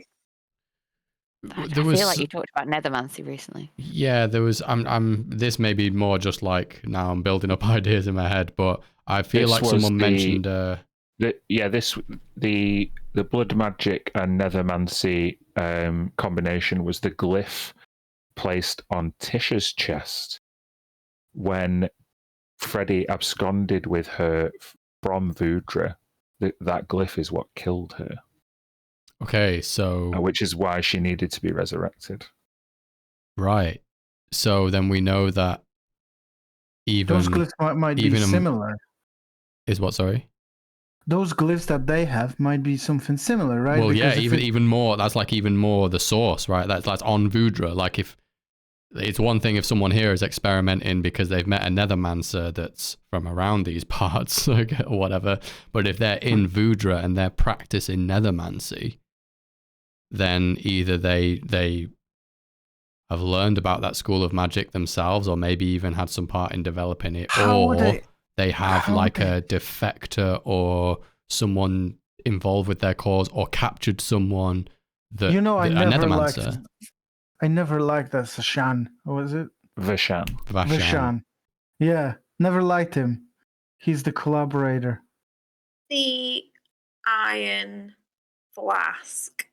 Mm-hmm. The other planes thing. Could that mean alternative material planes? Yeah.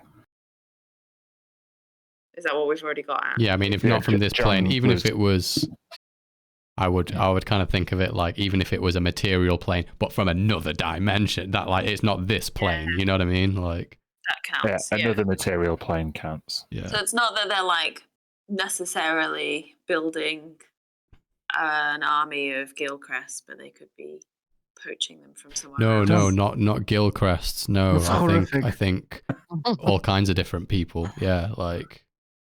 So yeah, they're like contingencies, and they're better than. They're obviously better than what wizards can do, like in cloning, or what you did, Mir, as well, because they're not made of. They're not made of snow, and they're not have their own personalities. They're just blank slates, like what we saw with Vashan. So Freddy pipes up at this point and says, from what we've seen of these glyphs, they're obviously they can be used to. There's a contingency that happens when they die, but the one on Tisha's chest, And he kind of looks at his drawing and looks at his notes in his spell book from that was also used to kill her. What if you could kill them all?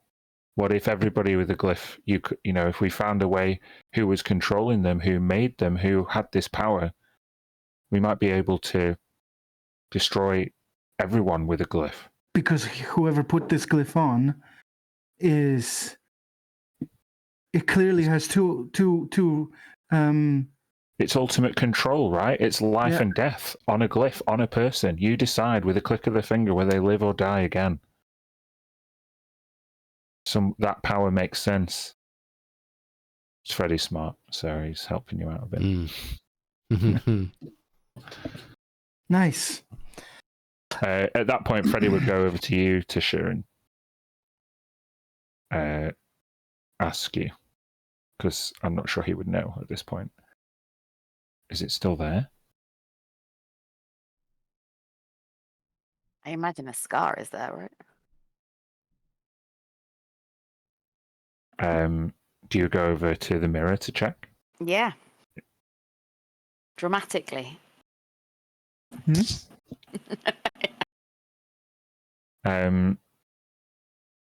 There is a scar on your chest.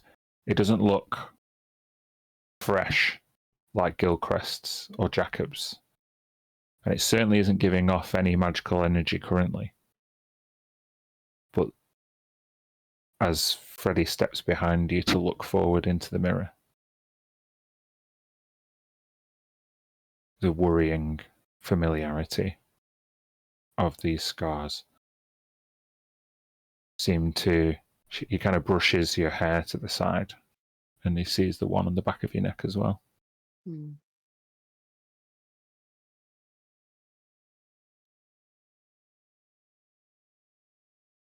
Says to you,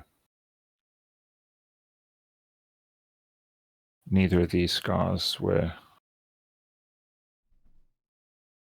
ones that you received willingly. One of them, and he touches the back of your neck, was put there by Ilhan and Denevere. And the other one, and he kind of traces his finger across your collarbone, is from Shaktari.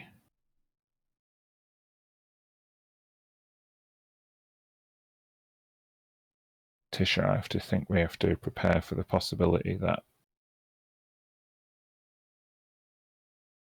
this new power that you can wield may also be used by somebody else.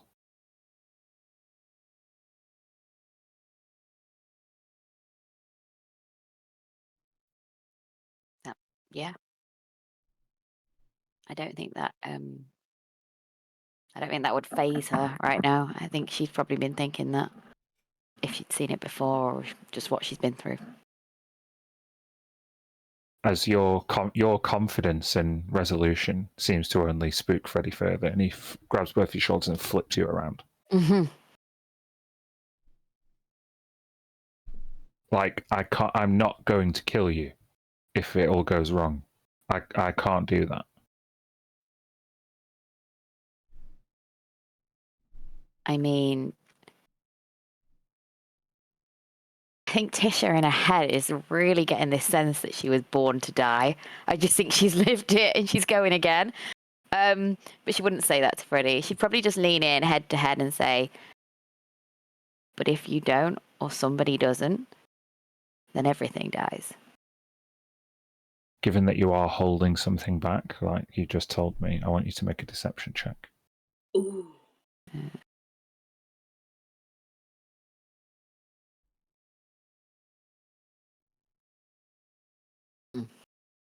Freddy's insight isn't the best.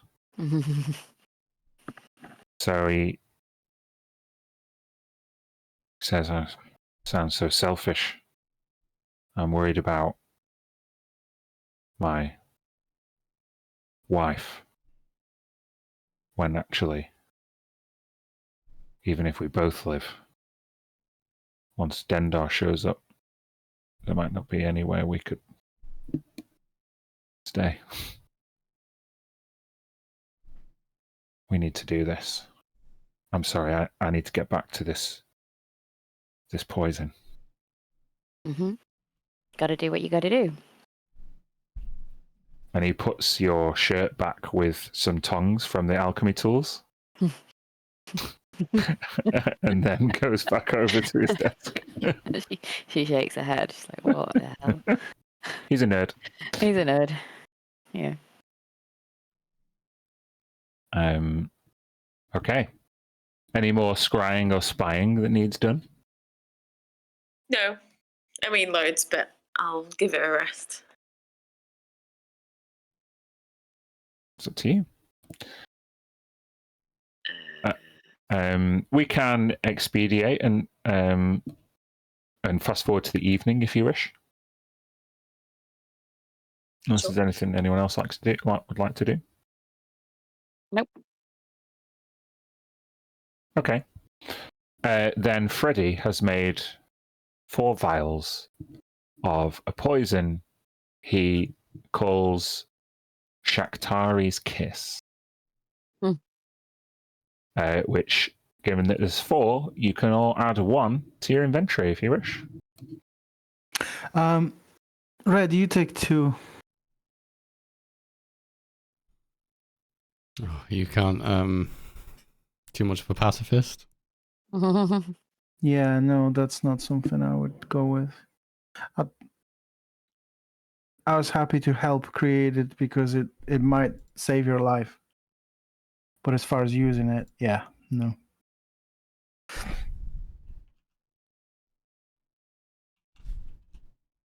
Would you like me to read the description out to you? Cool. Please. Shakhtari's Kiss is a poison made from a rare combination of ingredients found only in the most treacherous regions of Cerulea and beyond. The primary component is the venom of a Marilith demon, a rare and deadly creature that hails from Vudra, the 351st layer, I should say, of the Abyss, which Freddy was able to get from the Mariliths. The venom is blended with the essence of nightshade, viper bloom flowers, harvested only under the light of a blood moon. I think I was just going a bit for flavour with that one. Ground scarlet, fake up mushrooms, a quart of draconic blood, and the ichor of fire beetles, which lend the poison its unique properties. The preparation of Shakhtari's Kiss is a delicate process. The ingredients are ground into a fine powder and then dissolved in a solution of distilled serpent's blood and enchanted moon water. The mixture is heated over a low flame, allowing it to simmer until it reaches a consistency akin to liquid silk. The process not only enhances the potency of the poison, but also ensures its smooth application to weapons or food. Shakhtari's Kiss has a mesmerizing deep crimson color, reminiscent of freshly spilled blood, with subtle streaks of shimmering silver that dance through it, giving it an almost hypnotic allure. The scent is a blend of earthy musk and a faint sweet aroma of nightshade, creating an intoxicating and irresistible fragrance that masks its lethal nature. Any creature exposed to the poison through contact, inhalation, or ingestion takes 5d10 poison damage, ignoring any resistances or immunity. They must then succeed on a DC 21 con save or become poisoned. If the creature is of Saruki ancestry, the damage is increased by an extra 5d10, and the save is made at disadvantage. Once the creature has taken damage this way, they can take no further damage from this poison until the next dawn. It should say at the very end, I don't know why it doesn't, there is no known antidote.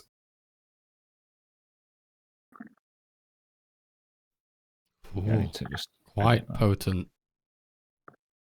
Yeah, maximum of 10d10 poison damage, ignoring resistances and immunities.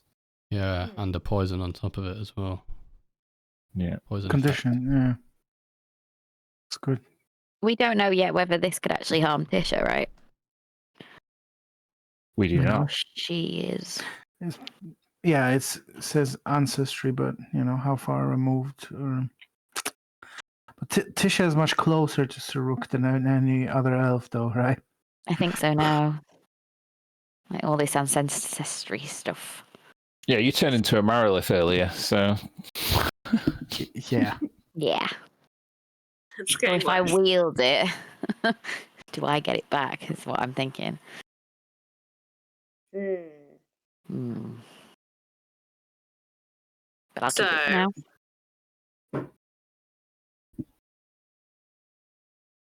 Are we going to travel to Revisari for this appointment, which we'll have to hotfoot it to now, if we get horses,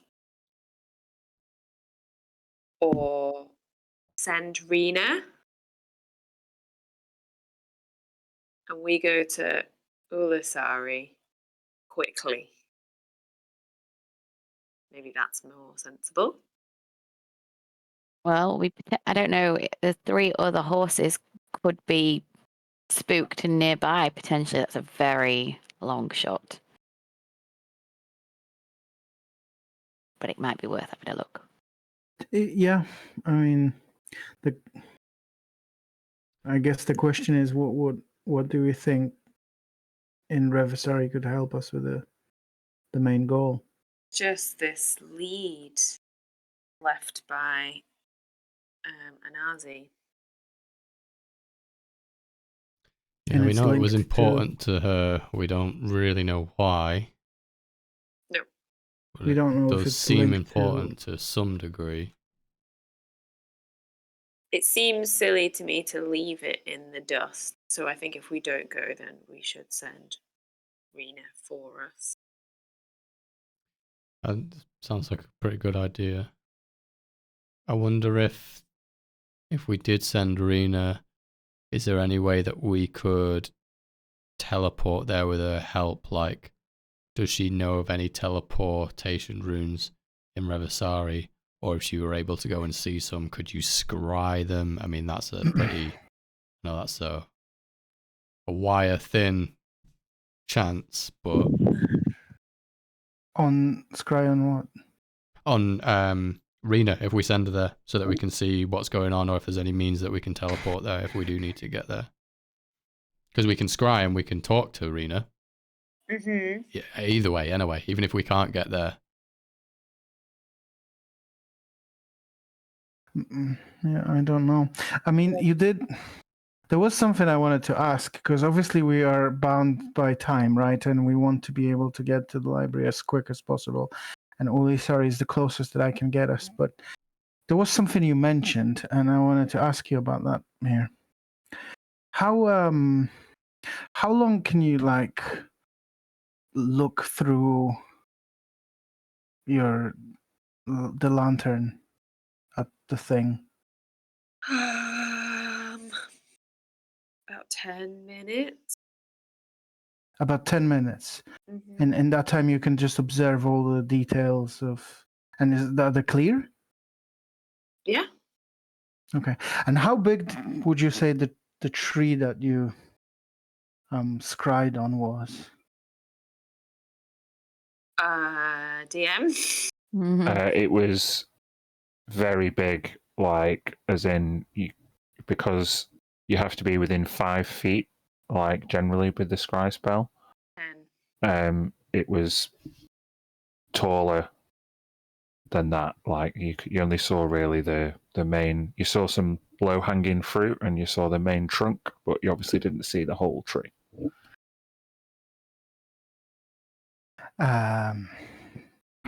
I mean, if I could somehow see that, might be enough. Ooh. We could just go straight there.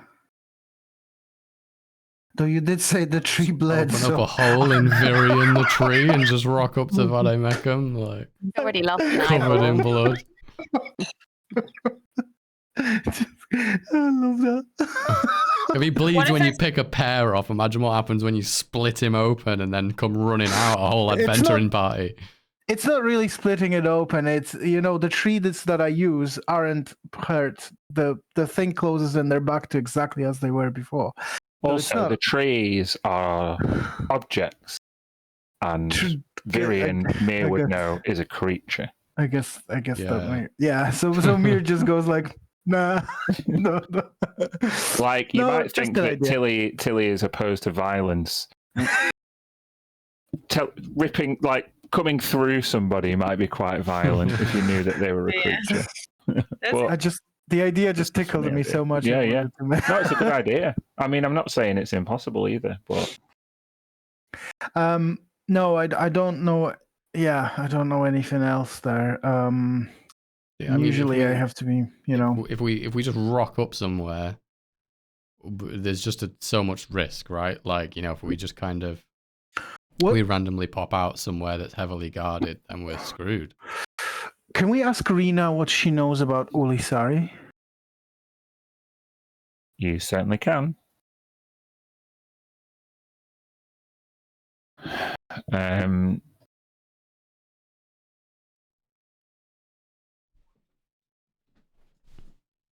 Goodness, I have so much about Ulisari.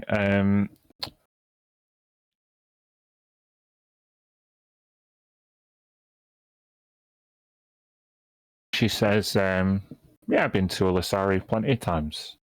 It's a secluded town, i.e., there aren't many other places close to it. It's obviously on the eastern coast. You can see Tiger's Watch from across the bay, but given that it's one of the few towns that is actually on the coast, you get actually more of a multicultural there than most other places on the Elven Peninsula. This is if you want to find people who aren't elves on the Green Peninsula, you'd go to Ulisari. We stopped. They have like a regional representative who reports back to My Tendore, so it's governed like remotely by My Tendore. It's not doesn't have an elven council sitting within it per se. Perfect place to go to for us. She says that there's been a bit of tension there recently, kind of like her experiences in Silvercrest, where the elves are getting frustrated because they're not getting any imports, and actually the fees and things like that to moor your ships have been massively increased. So yeah, the elven equivalent of Silvercrest, I would say. She says that the Starfall Tavern is her favourite pub to go and drink in there. Nice. You gotta know what tavern to go to for sure. Okay, so yeah, I remember when we did a ship travel around the peninsula with Smoke all those years ago before I dropped him off at Tiger's Watch. We stopped there very, very briefly. I only wanted to hug a tree, so I don't really know this place or what it does, but it doesn't seem like it's guarded by elven military in any way. It could be So we do perfect. it. Seems better than Maybe. here. This can't Yeah. be And then safe you for very long. Just as we have to do something, right? And there's no right answer here. I think there's definitely something in that dig site. I mean, there's got to be. This So revolves around it. That's something to do with their ritual, or I don't know, a portal, a temple. I mean, there's so many of these temples have been excavated. So there's two things that we're talking about, right? There's a dig site in the Green. Jade pits Jade near Basin. the The Vademecum. Basin. Jade Basin. And where's that? Is that just literally next to Vademecum? Just Vademecum. like you see this lake here? Yes. The Uh, basin is the lake, that is that's called the Jade Lake. And right? so the Jade Basin. Is just around it. Did they drain the lake? Is it a different place? Okay. Who knows? It says in the paper that it's nearby. This place was also mentioned, right? The Pillar of Sassalon. Sassalon as a magical crazy powers. Somewhere that people from Zashala had helped restore. Yeah, and people from Zashala are all freaking snakes. We know that. So, I mean, where do we go first? We could go to the pillar. We could just follow the coast. That should be like what are you thinking, Dan? Day? Less than a day? A day. Okay. And then a little tiny bit if we don't little find bit more, anything yeah, else. day and a half to the basin through the bit of forest. What are you thinking? Both of these places were mentioned and both of them are suspicious.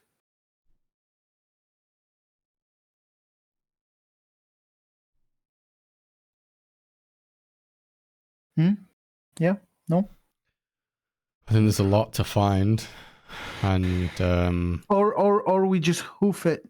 We just ignore this for now and we hoof it to Vademecum. We find Hysis or anyone that might have been on her side, because she seems like she's been pushed out.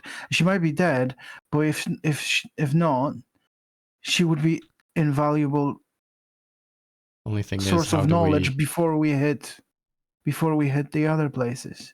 No, I think that's the three different options we have. The only thing there is that it's going to be difficult for us to go in and look around for people to talk to, you know? Can't really, from what we've learned, we can't really show up there and start investigating and talking to people like we sometimes do. You know? Who knows? I mean, we can try that. We can change make our disguises looks and stuff. It's just more risky than usual. I agree. All of it is. I think there's almost certainly something in that dig site that just seems to coincide, and just things seems to be revolving around that. Maybe that's just where my mind's going. Well, if Ilhan doesn't want anyone there, it's got to be protecting something, or it's a gateway for Shakhtari or Dendar himself or something. It's preparing for something. I mean, we know that a lot of these temples have been uncovered recently. Like Oranak said, he was awoken because one was stirred. And the other ones we've been to, they had like stirred and become active. And it just seems like the Vademecum is over this kind of central, you know, point to this whole thing. Maybe there's another temple entire down continent. there. Yeah, like it's pretty much the middle of it, isn't it? Mm-hmm. So whether it's in the Vademecum itself, we need to find something, or there's someone there we can stop, or someone that can help us, or just a ritual that needs to take place. I'm gonna bet that ritual is happening here. You think the pillar? And they had to get something from the dig site and maybe even transport it, or what did they say? That's just my like. I don't really have any evidence for it. It's just my gut feeling. The achievements of Zashalans. So remind me again. So which ones are Zashalans? The pillar. No, like Zashalans. Oh, the peoples. So these are the those refugees that came here after the destruction of the island, right? And they came here, and we know that they are, we know that like Zetsu is from Zashala, right? So it stands to reason that if not all of them, or certainly some of them, might be Saruk in disguise. So if they're specifically were interested and involved in restoration of this pillar, do we know anything about it from... Did it exist before the Seychellans came here, or we don't know anything about it, do we? Where the language of restored seems to imply that maybe there was a ruin there before, but it has been maybe completed or restored by Zeshalans or something brought from Zeshala. Who knows? God, I can just imagine that's like a wedding location. You know, sounds like the sort of place they'd set up a wedding. You know what I mean? You know what I'm talking about? The pillar of... And there's a name. So the paper very knows... Instagrammable. It's very Instagram. The paper knows about a name, Telesire Lumine, right? Mm-hmm. Supposedly some sort of artifact, magical item. Oh, right. That exists in the pillar. I was reading it as that was a name for the pillars, but you're right. Speculative capabilities of the Telesire Lumine.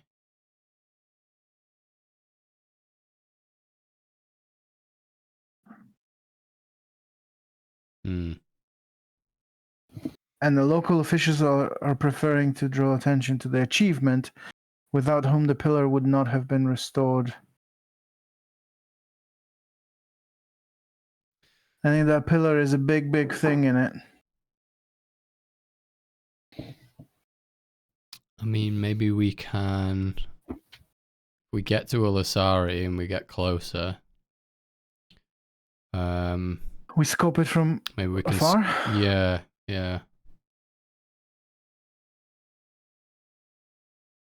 I mean, yeah, it's literally on the way, right? So we could hoof it directly, but it shouldn't be too far if we go. How are we going to like conduct ourselves when we get there, though? It's a good point. We just show up like, hey, we just came through this tree. We are the legendary Star Seekers, obviously, as you can tell. No, well, that gets to be game over pretty quick, right? Yeah, no, we can't do that. So we got to try and get there discreetly.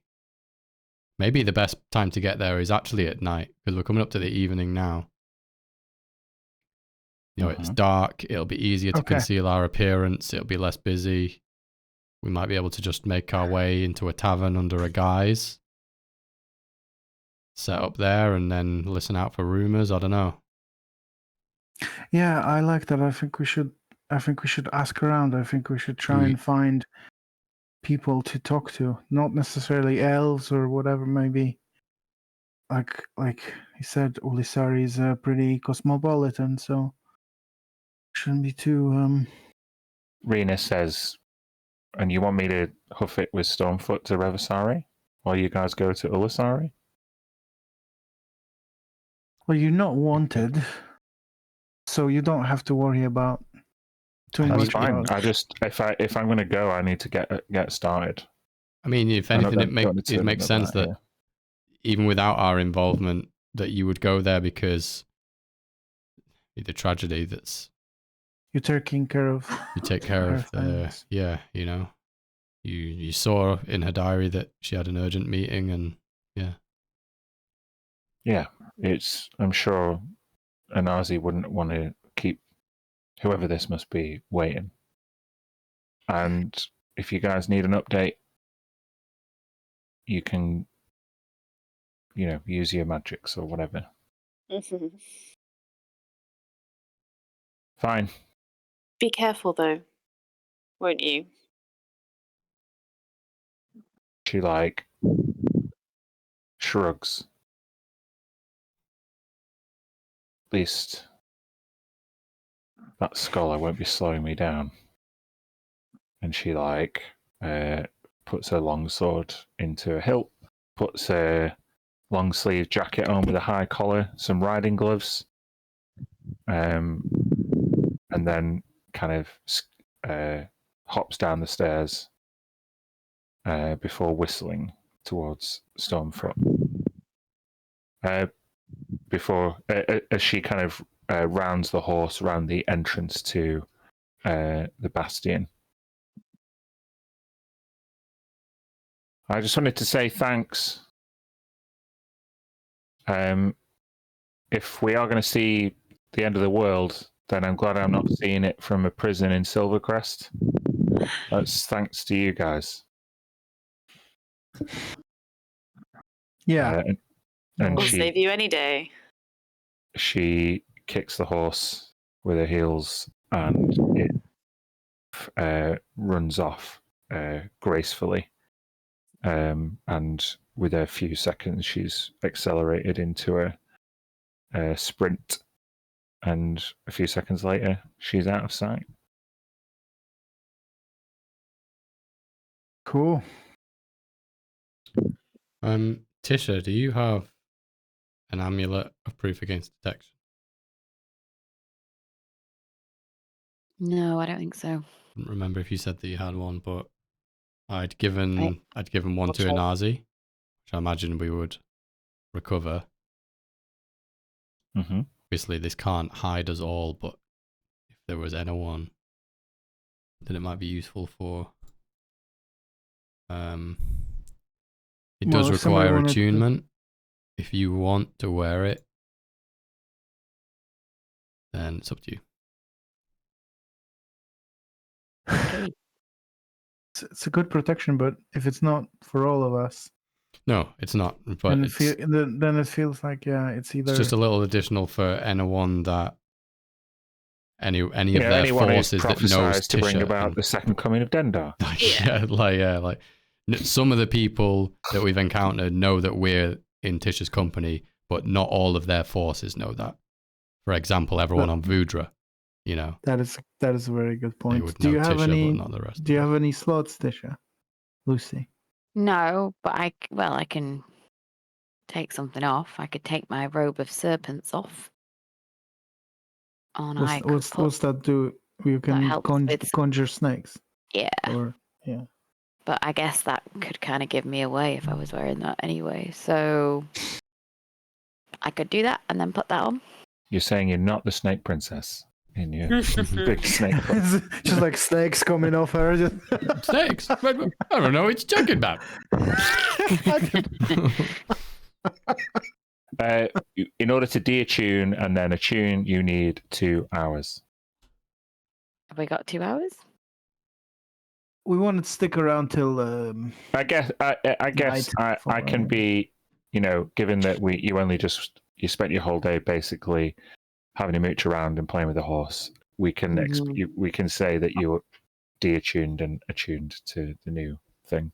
Okay. That's fine. Well, it's on. Cool. That is good. And then Okay. Disguises. I mean, I can disguise myself with magic, and I don't look like what most people know the Star Seekers to be. Obviously, Zetsu's seen me now, but what about you guys? Do you have any? Merilith? You just took off the snake cloak. Snake robe. It's too obvious. It's too on the nose. Marith physicality. I'll never see it coming. That is so good. Yeah, I have alter self at will, so I can change to look like anyone. What about you guys, Mira and Tisha? Maybe I can raid Analzi's closet. Can use conventional disguise for sure, right? Yeah. I don't really Yeah, have anything else I can help with. If you don't have a disguise kit, but you are willing or you want to try and make a disguise, I will just give you a straight deception check if you want, Tisha. Okay. Definitely want a new cloak. Yeah. Oh yeah, you wearing some of Anazi's jewelry, a different cloak, a different dress, and you're used to dressing for different occasions. Does he have hair dye? Hair dye? Yeah. That's I pretty mean- cool. Is that I can help. existing, do you I can help with that. I've got alchemy jug. I have alchemy kit. I could. What's your current hair? bright blonde. I want to go red. Yeah, that should be fairly easy, right? I'll just With the try to blood make of- you. No, okay. Okay, I've already sure. given enough blood Red, today. Sit down. I'm sure I can. You do could something. with your alchemy drug and your alchemy tools. I'll give you an alchemy tools check. I'm going to give you disadvantage on this because it's a novel use. It's not what it's I intended love it, for. but if I'm successful, I can from then on dye hair at will. Okay. Sure, Deal? we could do a whole hairdressing arc. 16. Is that enough? Pink, hasn't it? 16. It's a successful dye job, but it's as if your friend just did it after a few wines on a Saturday night, and it isn't Gonna wash out. It may wash out. It's not a professional job, but it's certainly to the undiscerning eye, it's passable. Awesome. Cool. So we just got Mir. Mir, what can you The do? blue one. The possibly, no The offense, but possibly the most most obvious star conspicuous, seeker. Like, I don't have anything. you're like on that the I can front do. of all the posters, you know, like. I'm going to use I'm going to use alter self. Mistra wants you. I'm going to use alter self, change appearance, and I'm going to make myself look like the captain of the goblin warship. What's his name again? The captain of the goblin warship. Not goblin. Sorry, gnome. Oh, you're talking about Traylon Twinflow. Twinflow. Yeah, I look exactly like him, including the whole dress and everything. Sure, you're a little gnomish admiral. Yeah. You can't help me with this, Tilly? I can, if you want to try and disguise yourself a little bit conventionally, I can enhance your ability to do so. But I don't really have anything like that. Once we get there and we've done our little investigation and whatever, when we set off from Ulisari, I can turn us all into flying animals and we can just, Oh, fun. take the road like that. But until then, you're gonna have to come up with something. Think from like the first time that we went to Sargrangela, I've got the cloak of many fashions. Mm. So what if changes colour? What if does it have a hood? Sure. Then maybe the best that we can do is I make it black, and I'm the mysterious one that doesn't say anything at the back. The only Sure. thing that I can do is turn into a unicorn, and I would say that makes me more conspicuous. I can turn you invisible as long as I can concentrate on it. I can use disguise self, which is not concentration, and then I can concentrate on invisibility. But obviously, if anything breaks my concentration, and I have to be on top of. I can concentrate on it for like an hour, so it's not like. Okay. If you could. Maybe keep it as an emergency when we're about to get caught. Okay. Yeah. Okay. So you're going to go to Ulisari via a tree? Yeah, that's right. Okay, it's going to be approaching tea time in the evening by the time your disguises are all ready. Are we waiting for like total night before we go? Dusk. I mean, maybe we aim to be, certainly getting dark. Unless that means we have to kill loads of time. So you eat what's left. Like, I mean, you've already had good berries, so you're not really hungry. But you can wait until after tea, like 9 p.m, something like that, if you want. And what about Freddy? Oh yeah, At the Commonwealth. Freddie and Nain. I think Freddie would want to come, and Nain wouldn't want to be left on her own. Makes sense. Can they disguise themselves? Nain goes into her knapsack and pulls out like it almost looks like a flat cap, like a carriage driver might use, and she pulls it over her head with her kind of green hair behind one ear. But as she fashions it, she like holds her breath and pulls it down, and it's a hat of disguise.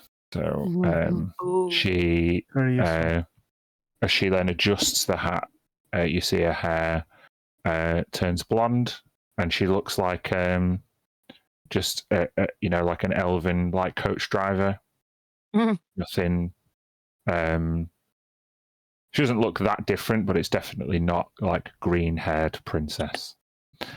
And Freddie can cast disguise self, so he would disguise himself as well. I seem to remember that we had one of those in the past, didn't we? Hat of disguise. I don't know. Someone had that sometime. It sound familiar. That sound like hat of disguise. I think it was Tisha early doors. Oh, so maybe Shakhtari is wearing that now. Yeah. Smash cut to Amaryllis looking in the mirror and just adjusting a hat. The hat changes every second. Yeah. Oh, nice. It's like, fedora, a cowboy hat. Awesome. Right.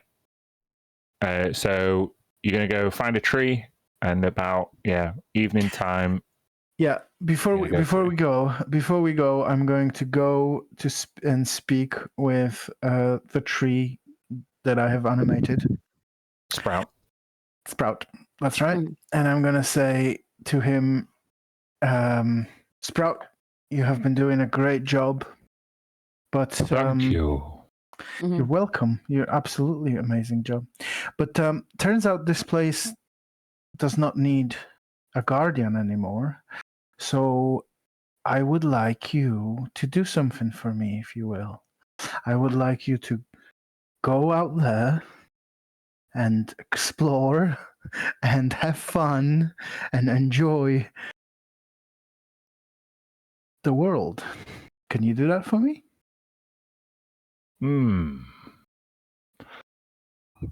What I enjoy the most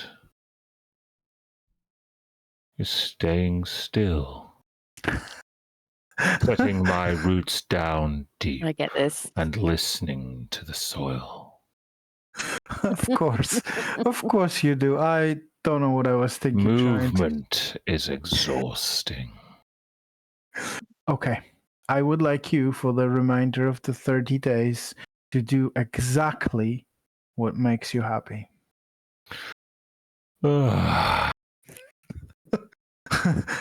Bye. Goodbye. Oh, I love you, Sprout. I give him a hug. And then I use him to open the teleport. No. No, I find a different tree.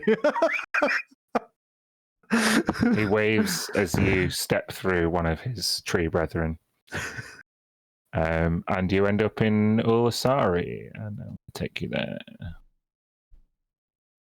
Beep. Sun is setting in this picture, but... Oh, wow. There you go. It's a bit AI. Don't look too closely, but... I love it. So, you see that the geography of an elven town, everything's a little bit more spread out and kind of built with nature in mind rather than over the top of nature. You see the infrastructure is like seamless between the trees and the pathways. You see beautiful aqueducts of limestone, delicately carved out of the cliffside. And this kind of far-reaching port seems fairly leisurely and picturesque, or what you can make out from it in the fading sunlight anyway. Tall towers sporadically strive up from the tree lines, and the tree that you saw would be very close to the jetty, given that you only made a flying stop here. So we'll say you're like, I don't know, maybe over here somewhere. Oh yeah. And yeah, it's fairly busy. A lot of the walkways and jetties have people coming and going. At this time, it's less to do with trade and more to do with entertainment and recreation. You see some people kind of bringing in their like lobster pots, and some of the taverns are starting to get busy. I'm going to say, as you all step through in your various disguises, you don't have a guide here. You don't have anyone who's been here before. So if you all, let's do a group perception check, and I'll tell you what you can see.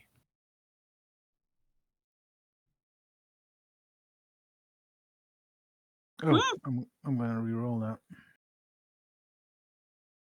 Oh dear. Marginally better. 13 is the best one with plus 10, plus 8, plus 6. I can't believe Okay.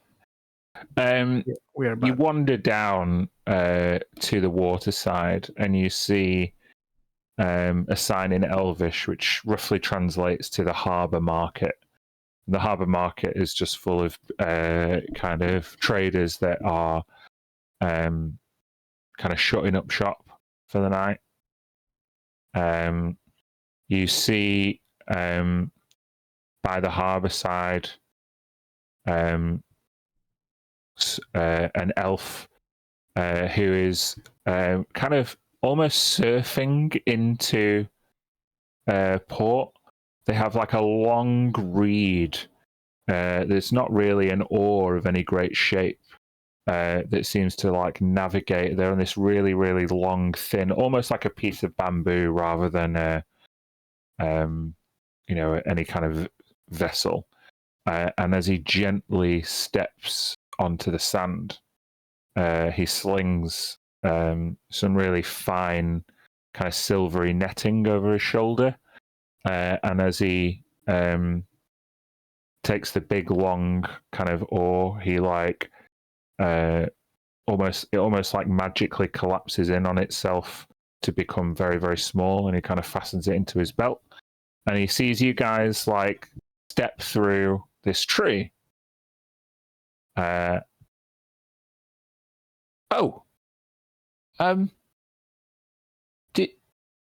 you lot really just come out of that tree? That's an unusual way to get here.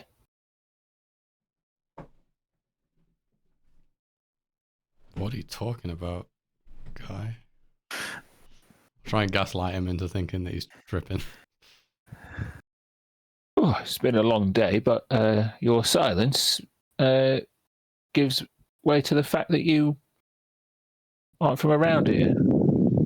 I've never seen any of you before. No, we just came on that ship. I point to a random ship. Make a deception check. Can I help? Sure. You can make your own deception check. Oh, never mind that. We'll take the 14. Hey, then the 21. Huh. Well, not many ships arriving from across the Crystal Bay. Where did you come from?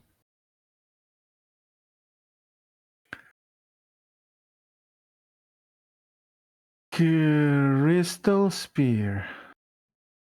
Crystal Spear? Yes. Well, you must be some. It kind of looks. Very important people, yes. That need, Okay. like... And where are you going to? I'm sorry, like- are you the local guard here, or what's the... No, I literally. You do seem to be asking a lot of questions. Hey, it's none of my business. Thought the elves of Ulasari were known for their manner and conversational etiquette, but you've asked us several questions and we haven't even asked a single one yet. I What's her name? apologize. My name is Varian. Varian. Varian Tidewalker. And he bows. Fantastic. We're looking for a tavern. Oh, A specific one, if you want. And I gave the name that Rena gave me. Starfall. oh yeah, the Starfall's just up that pathway, just overlooking the harbour. You can see it up there. Erindor is Barrel of Laughs. She'll sort you out with whatever exotic brew that she's thrown together this time. That's fantastic. See, we're already friendly. No need for unpleasantries. Oh, sure. I don't know. You don't really get many boats coming over from Crystal Spear past few months. How is it over there? Great. Yeah, it's really good. Why? You have a coach driver here who. Wait, do you not have a? Yeah. She's looking for a job, so she's already wearing what she would. Dress for the job you want. I get it. Exactly. That's what am I doing? Red, you talk. Okay, bye. This guy. I love this random guy. Oh I god. should have thought of more, like, I don't even know what my alter ego is supposed to be. Like, What's our names? All right. No, this is fair enough. Let's stand here on the side of the road while nobody hears us by this tree, and then let's just talk about our, what's come up with different names, right? They should be like black or blue or green. yeah, that'll throw them off. Well, like have colors for names. No, but like I mean he's right. I just blurred out Crystal Spear, but we should say we're from somewhere else. Like which place still has like relations with Seems like a small town. If we start telling people we're from different places, they're gonna suspect us even Yeah. more.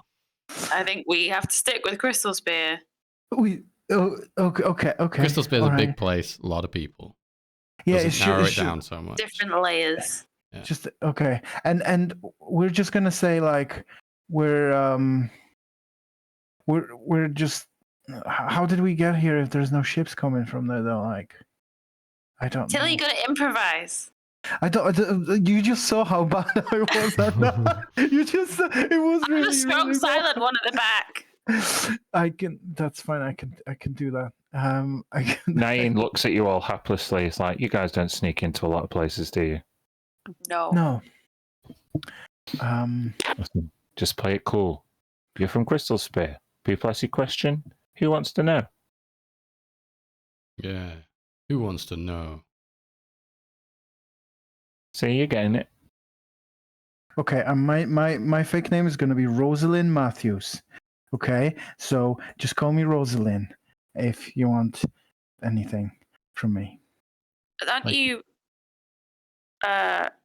You're a male. You're right. I just. Till you are terrible You at look this. exactly I mean, like Twinflow. Twin flow. Rosalind Matthews. I just dress up like a ship captain. And identify as this person. No. Yeah. Okay. Captain Twinflow. I'm gonna call myself. That's how I got you from Crystal Spear, because I got a freaking ship. So because I'm a captain. That's what I should have. That's what I should have. We're drinking buddies, and we're on a bit of a pub crawl. Yes, through different cities.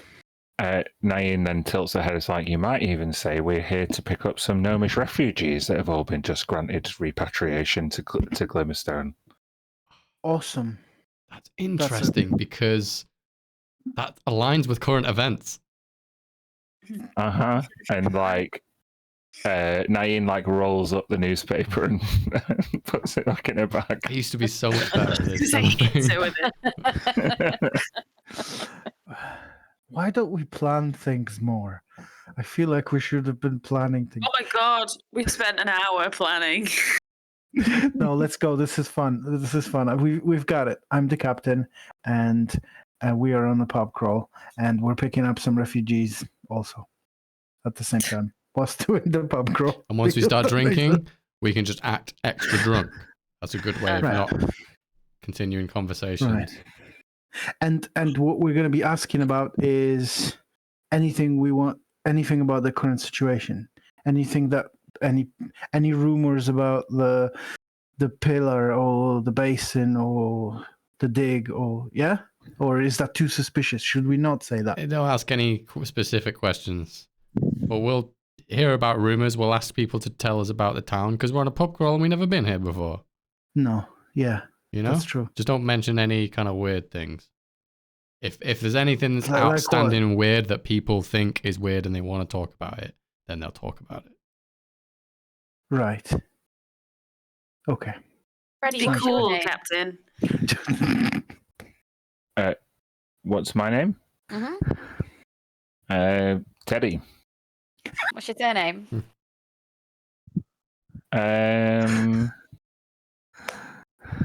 Roosevelt.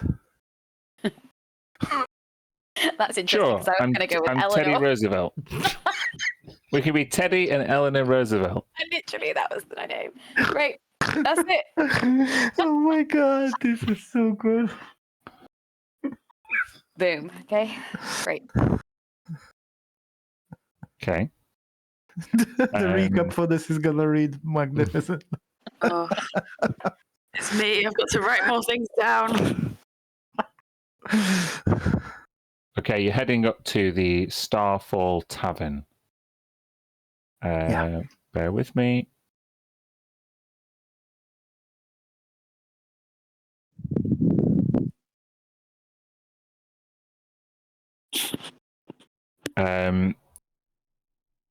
You enter this cozy cliffside tavern after climbing up the tricky stairway carved out of the limestone cliffside. It's busy, despite it being a bit of a trek to get up here. And you see, as you go in, there's all these kind of chalkboards with lots of like feathery writing denoting all the different exotic elven brews. There is a bard playing in the corner, but it's pretty much shoulder to shoulder in here.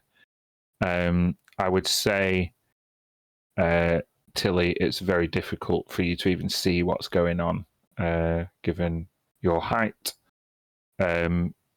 The rest of you, what do you want to do? Go to the bar, find a seat, get a drink. What do you want? Find somewhere to sit. Yeah. Oh. Yeah. You find yourself like, kind of, you're going to be sat around the end of a longer table that's already occupied by a lot of different elves. Hold on.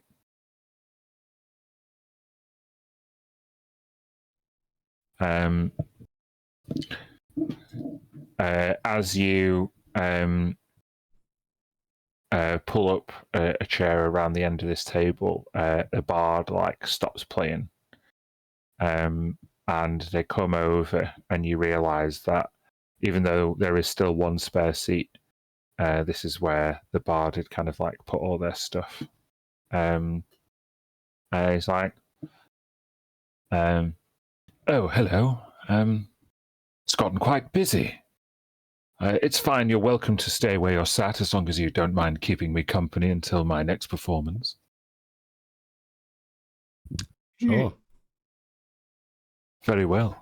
My name is Elnian. Have you ever been here before? I didn't recognize you. Who wants to know? He just said his name is Oh, I mean, Erlind. we're part of a pub crawl.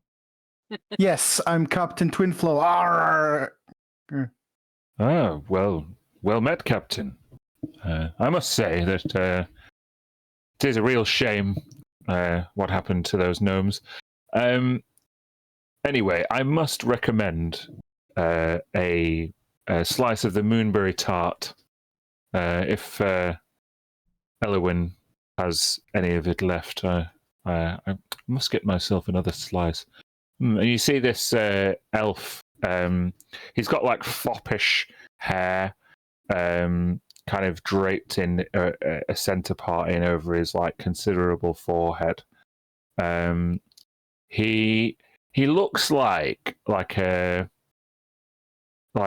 somebody who performs in like amateur theatre. He has like a velour jacket, a cravat, and some almost like stage jewelry. And he seems to be very much putting on his accent.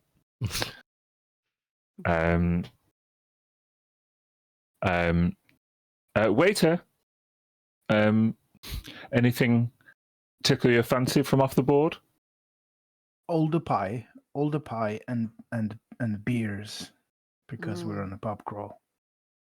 Pie sounds like, great. 3 jugs should be enough. 3 large Starfire meads and a elderflower wine for me. Yes, of course. Please. You're welcome. I'll be happy to buy you a drink. I mean, someone of your stature and you know the stories you must have. We're always hungry for beer and stories, aren't we, lads? Exactly. Yes. I don't know why I'm talking like a pirate. Please. Beer and stories. Well, certainly my stories must pale in comparison to yours, Captain. A decorated military officer such as yourself. You must have seen quite a few sea beasts in your time. Oh yeah, I've got medals here. I mean, yes, I've medal. Yes, I story for a story. But wine first, please. We can't. Beer. And beer, yes. The beers and the pie arrive fairly swiftly. The pie. Captain, do you want to deduct? I'm going to say for the lot, about beer and food, just 3 gold pieces. I'd be more than happy to.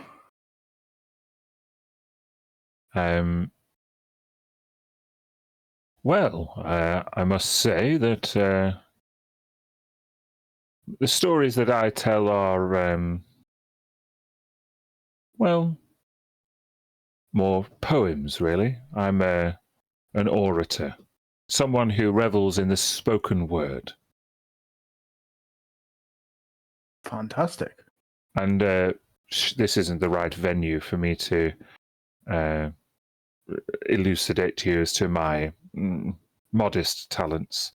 At my next performance, I shall regale you with a poem or verse that may delight your ears.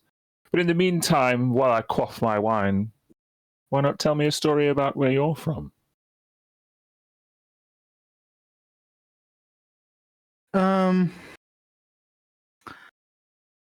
I look at Red. Help.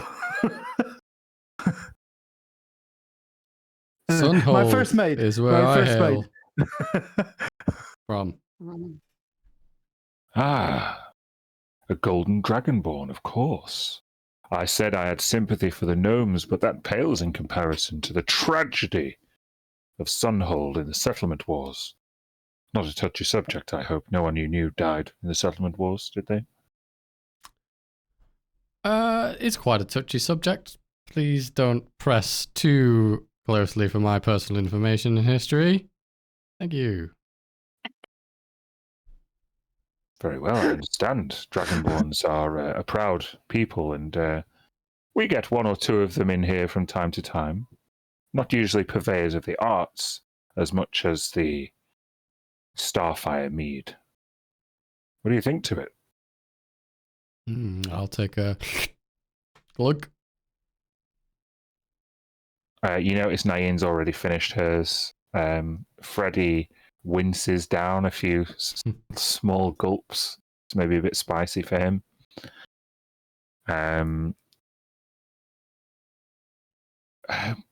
What, guys? What are we trying to find out? As Freddie says to anyone else in earshot. What does he mean? It's a shame about the gnomes.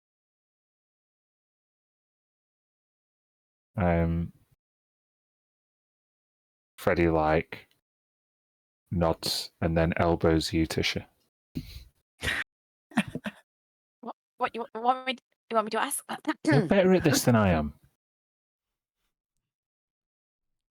Eleanor, Yes, you can do it. I've got okay. Roosevelt. So, Hi, I'm Eleanor. I don't Hello. know anything. Hello. What a lovely Hi. name. Thank you. And she's eating pie, and it's like all over her face. She doesn't know much about what an orator does. How do you make a living off that?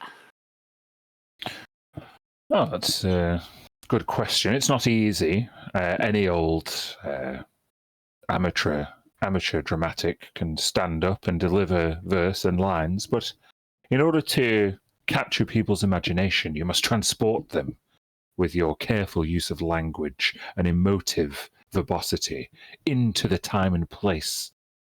And with careful administration and subtle use of magics, Ooh. you may take them there for real. And he does a little flourish.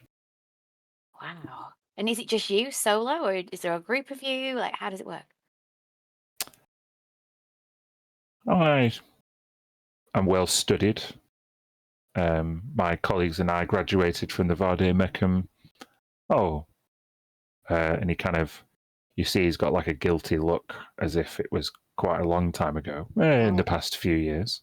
Mm-hmm. Mm-hmm. But my colleagues and I went our separate ways after some disagreements, shall we say. Oh, sorry to hear that. Unless you're not, and then that's okay. No, I think artists often outgrow each other, creative differences and all that. It's nothing to be shed a tear over. And I think I heard you mention, we've read it in the news, but the gnomes? You say something bad happened? Oh, I wouldn't believe everything you read in the paper. I mean, here in Ulasari, we speak a lot more freely than they might do in Maitendore or the capital, but you see, and he kind of looks awkwardly towards Captain Twinflow. I'm sure Please. our friend will agree that gnomes having less favourable employment rights here on the Green Peninsula is an injustice that many elven people here admit with no small sense of shame. I mean, dangerous work is dangerous work, and just because you're a gnome doesn't mean you're exposed to any less risk than an elf or a dragonborn or and pointing towards me, I'm sorry, where is it you're from? Crystal Spear. Hide my face. Thank you for using those words. I was afraid I would only would only meet the Republicans here, but I'm glad to hear a voice of reason and the empathy is. Will we find more of that here, or do you think less so? Ulisari is a fairly liberal hive of people with varied and diverse interests, but that means you also won't find any small shortage of debate. People come here from far and wide, both people looking to arrive and to leave, for better or for worse. You've chosen not to leave. Well, I appreciate the varied clientele, the likes of which are attracted to the Starfall Tavern, and people usually pay quite well. Oh. Will we be seeing your performances later, or? If you stick around long enough, I'm sure I might be able to entertain you, although I wouldn't hang around on my account. It is a much busier night than I would like, and the voice doesn't carry so well over a crowded room. Okay, I hear you. Would you recommend this tavern to be good for entertainment, or are there other ones you would recommend in town? There are a few others, not many. That carry the same sort of values and sentiment, I guess, as you've shown, and would be more welcoming. Hold on.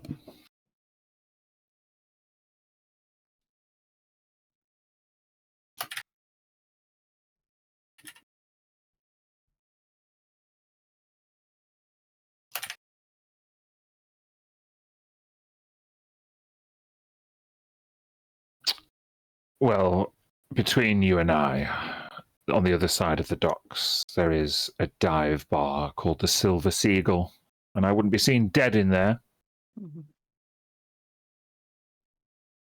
Because But the Willow has got some of the good old boys in it. That's probably where you might find most of the racism and intolerance. The Embered Hearth is a working man's pub. Not lovers of the arts, but if you need a job doing or some flame-grilled venison, Embered Hearth is where you might go. If you're looking to rub shoulders with the upper classes, the Crystal Chalice is in the central political region, although people are there as vacuous as they are boring. Brilliant. Well, that's really helpful. Thank you. Oh, you're very welcome. How long will you be staying here in Ulisari? I don't think we've Probably not long. I gotta a night or two, maybe. take a look around, see. Have there been many gnomes recently arriving at the city searching for passage? Yes, one or two. I haven't noticed any today, but just yesterday and the day before, there were, I don't know, I might say a half dozen. They didn't have much with them. Where do they come from? Are they from, like, the basin, maybe, or? Yes, I assume that's where they came from. They came by cart altogether. I Yes, would very much like to speak to them. Where would I find them? Well, if some came yesterday and they didn't manage to find a passage out today, they might try First Light in the morning at the harbour. Probably the best place to try and catch any late arrivals or early departures.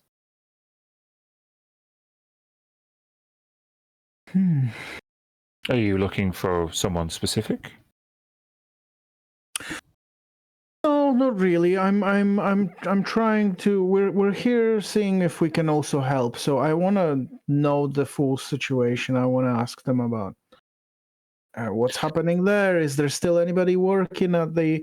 Will they need? Maybe there's some people that are still working at the basin, but they need like help moving their stuff. Maybe I could arrange some land transport. I'm a resourceful person and I like to help my own. So. Well, generally, the basin is a protected area, like a nature reserve, if you like. They don't like to encourage too many people to go there, but if you're looking to transport the workers, you might need a guide or a chaperone. Thalion, where is he? He kind of shouts out, I have a friend, Thalion, who's a retired ranger. They like to help out foreigners. But they might be able to take you to the Jade Basin. Okay, well, yeah, at the very least, we can ask them some questions if they're too busy for that. That's no problem.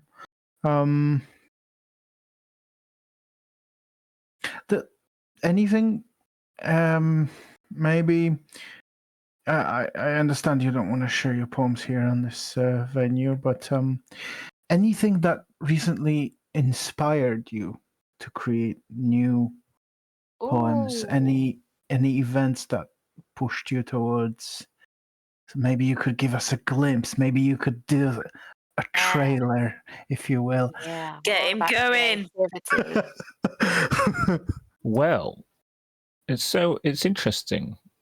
You're here in the Starfall Tavern. In fact, rather than tell you about it, it's time for my next performance. Oh, and he right. quaffs his elderflower wine, adjusts his cravat, and goes and steps on what is essentially a soapbox.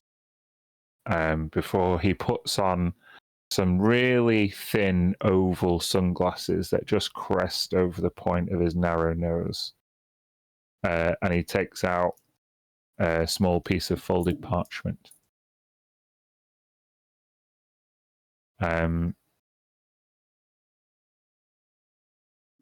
one, come all, to the Starfall, where you and I might gaze amongst the constellations and the stars.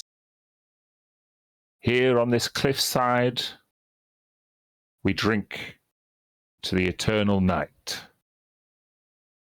The pin-pricked glimpses into a past long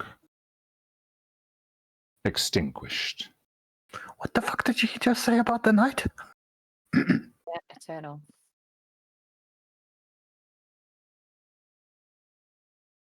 Browse upon these new constellations that signify our passage into a sacred time. As our past rises up from the waters from whence it sank to crest a wave over us in holy refreshment, so we might see with renewed clarity.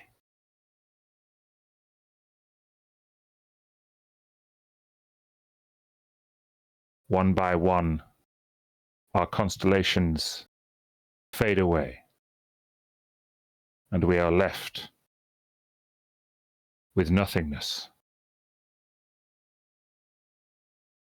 An eternal blank space in which, free from distraction, we can connect with our old souls once again. And he bows as people start clapping. Wow. That was Wow. Is amazing. I he coming? visualized blank space, eternal. Is he coming night. back to the table? A few people go up to him and either hand him a drink or pat him on the shoulder. I would like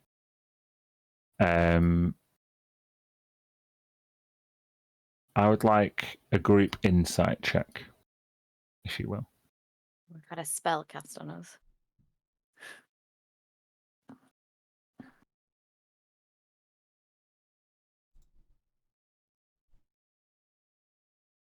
Okay.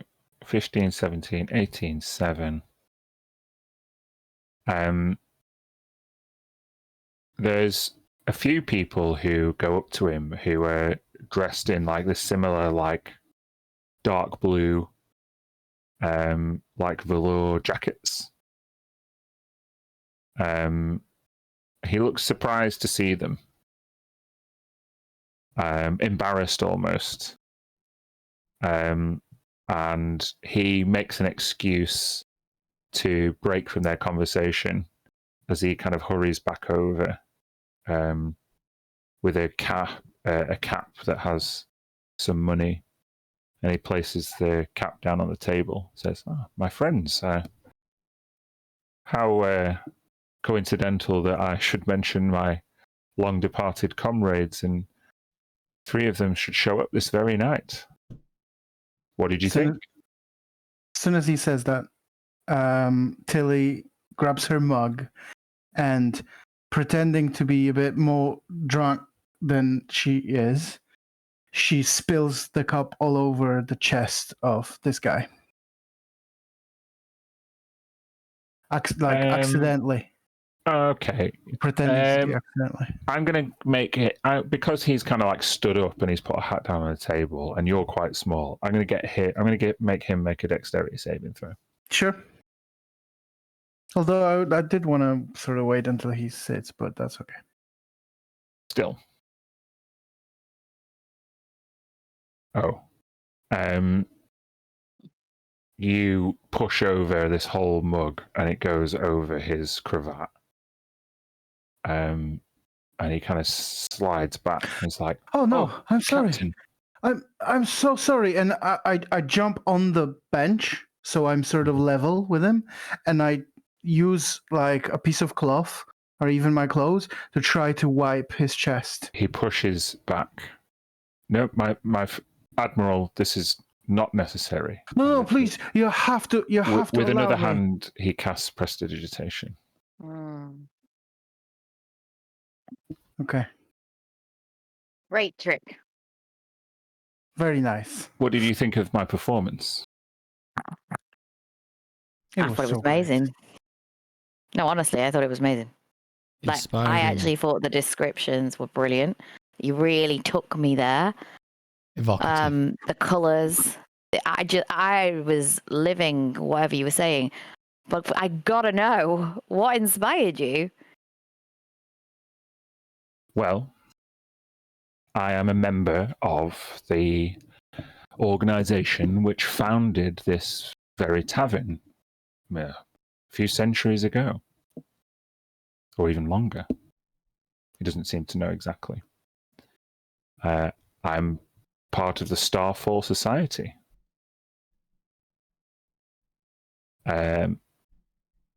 I'll show you what inspires me. And he takes Eleanor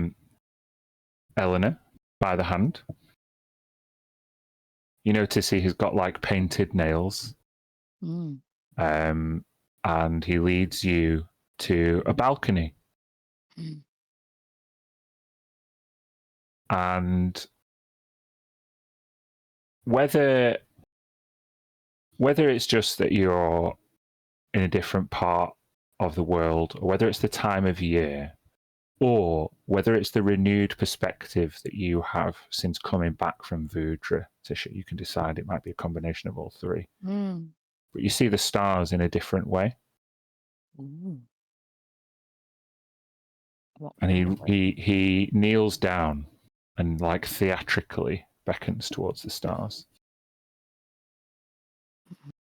And I follow. The constellations are a clue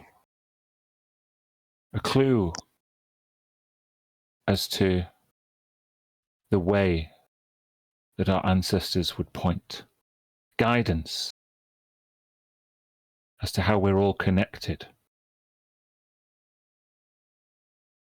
When my compatriots and I joined the Starfall Society, is because we believed in the ultimate power of the stars to foretell our destiny. And that is where I find my bardic inspiration. Can you read destiny through the stars? Can you read mine? I could certainly try. I mean, some highlights would be great.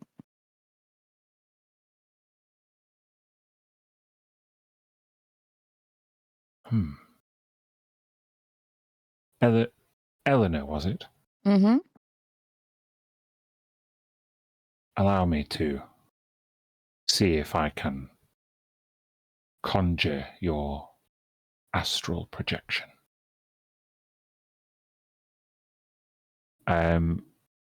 And with that, he puts his hand on your shoulder. And he casts another spell. Oh.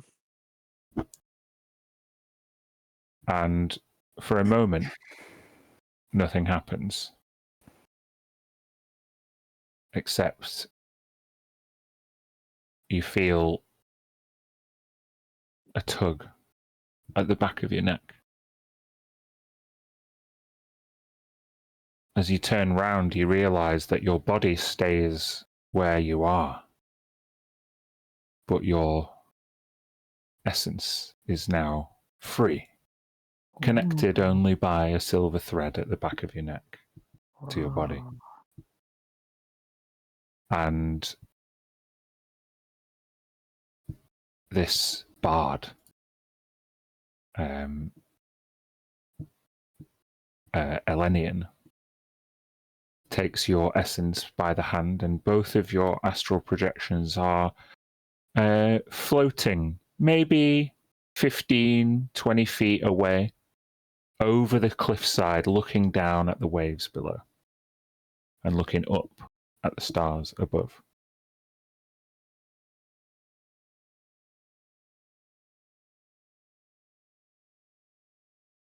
Your astral projection is the part of you that's still connected to the space up there.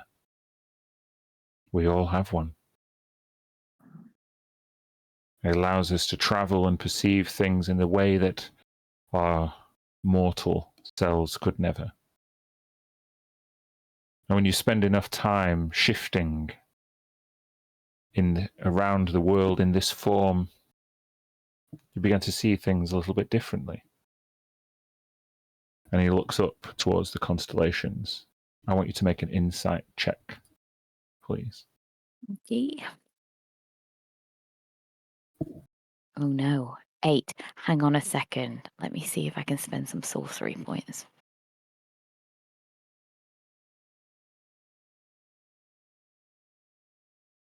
Just talk amongst yourselves, guys. Are they, do they? Can we see the bodies fall unconscious or? No, they look just to be stood there, frozen. I don't trust them, guys. I don't know. They just look like they're in deep conversation, like you're facing away from you, not moving. Oh man, I thought I had a re-roll with some, but it doesn't seem to be in my features and traits, so it might be an old thing. Unless I'm missing it. Okay. It's fine. Yeah. Elenian notices you kind of like not knowing where to look. And he guides you. And he points out a few constellations. Constellations that with your education that you were given by your grandparents, you would know the basic ones, the bear and all these kinds of ones. But then he kind of stops mid-sentence as he points towards a blank space in the sky. Oh no. Hang on.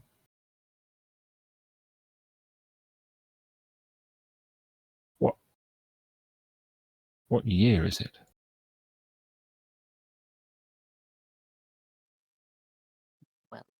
whatever it is, Tisha will Yeah. say it. Yeah. It's like 1589 or something like that. This isn't right. The stars are wrong. What do you mean? I'm sorry. I came to show you something beautiful, and I seem to have happened upon something dark and unexpected. I am Related to where I live in the stars? It's as if your connections are severed, but it's not just you, it's this place. This is bad. This A bad place omen indeed. where we are? I worry. It's nothing to be concerned about. Maybe just a miscasting of the spell. I didn't mean to alarm you. Let us return to ourselves once more. Sure. And he brings you back into your body, and it's like a few moments have passed. It was like, did you just have a shared hallucination? And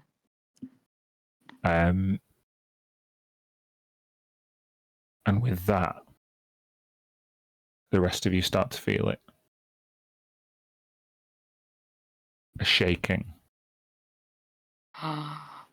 No. Glasses fall off bars and table sides. Is that an earthquake? If you're proficient in nature, I'm going to give you a nature check.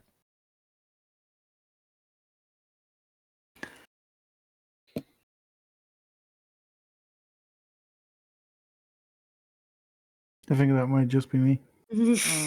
With a 23, Tilly, there is some unusual seismic activity going on right now. You are confident that it's not an earthquake. To you, with a 23, feels more like footsteps. But footsteps way, way down below. Giant godly footsteps. Fuck's sake. Guys? People start to panic as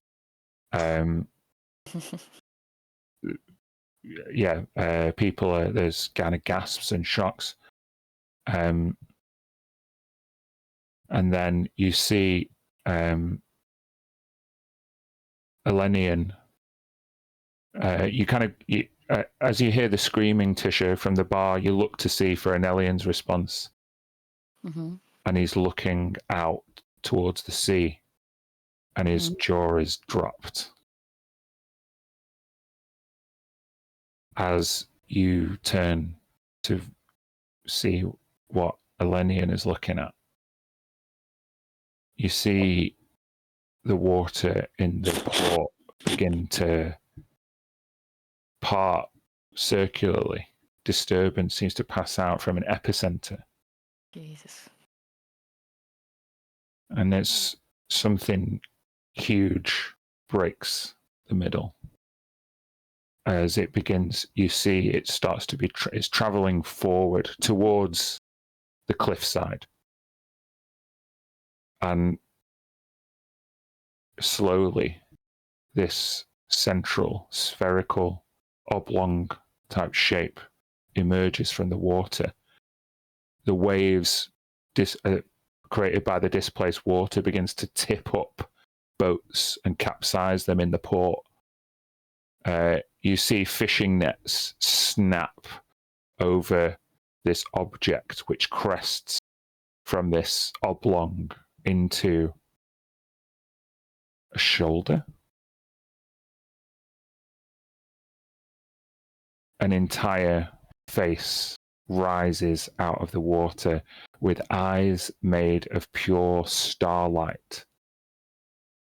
Hair that is draped over the soaking wet visage of a giant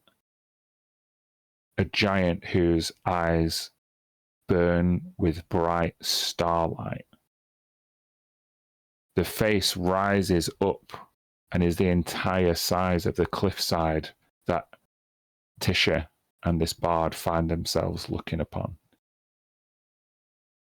Tisha, you see the face of a twilight giant stepping out of the water. Elenian then points to, as the figure gets taller, to the chest of the twilight giant. There it is. That's you. And he's pointing to a star constellation etched into the giant's like pectoral muscles. Destiny has awoken him. And as he rises out of the water, he puts a huge hand down onto the top of the cliffside, and rocks start to fall. Tisha, I need you to make a dexterity saving throw.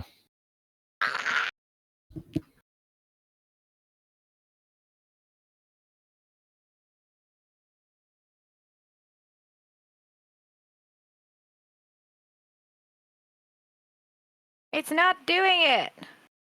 Dex. It's One the more time. drama. It's keeping Being a the bit dodgy. drama. Pressed it 3 times. I was having problems with saving throws earlier. You could just roll a d20 and add the number that's next to the saving throw if you want. Sure, there's going to be like 3 coming through. What is it? Dex plus 2. Okay.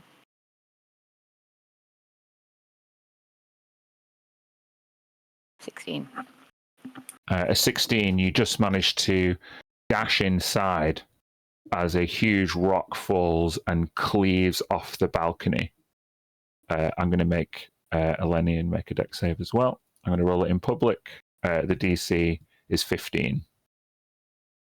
He gets a +3. He succeeds. Nice. He steps to the side and the balcony just disappears as this rock falls down. At this time, the giant now uses the cliffside as leverage to step fully out of the water. You see that this giant might be 80, 90 feet tall. Oh, holy shit. And as the seismic activity continues, the giant begins to carve a path of destruction through Ulasari. And that's where we'll end the session. Cool. Decide what to do next time. 80 feet, right? 80 to fine. 90. It's fine. It's doable. Did not expect that. No. What? You had to look in the stars, didn't you? You had to look. That's her future on his chest. Yeah, that's We weird. gotta. Yeah. She's gonna. This is it. This is it for Tisha. She's gonna go to the giant and give up. Future. Is it because she's dodged her destiny and now he's after her? He seems to have be stepping over the tavern and That's carrying right. on. He's going Right. somewhere else. Yeah. So our destiny is to follow. Ugh. He's our way in. Next Make week him a we're friend. still on, but not the week after. Is that right? Yeah. Yeah. Big giant fight. One session. Easy peasy. Maybe not a fight. No, maybe not. Maybe You not. know, We have no BFG idea. style. We have no idea what this thing wants. Or maybe you can talk to it. That was cool though. Yeah. Unexpected. Good description. Yeah. I thought, I was sure this I was gonna check his chest because I can see Saruk everywhere these days. Yeah. I wanted to really check his chest. Who knows if he is or isn't? It's just like stop saying poems about eternal night, dude. All right, What? you're the enemy every time. Yeah, I don't know. It's you seem the to start- genuinely enjoy that, Lucy. I'm glad it was I did. very improvised, but Yeah. Yeah. But also the Star, is it Star Force Society? Starfall. Star Fall. Well, that sounds very Star Seekers to me. It sounds a bit like anti-Star Seekers to me. Yeah, when I first heard it, I was like, maybe we shouldn't Oh. go to that one. But then I thought, there's got to be something there. Like, I've been hearing Force. We want to find Yeah, the stars. maybe They want Falls. to make them fall. Well, how can that be good? Yeah. Okay, we'll say thank you very much, guys. We'll Yeah. end the stream there, Till and we'll see you next next week. time.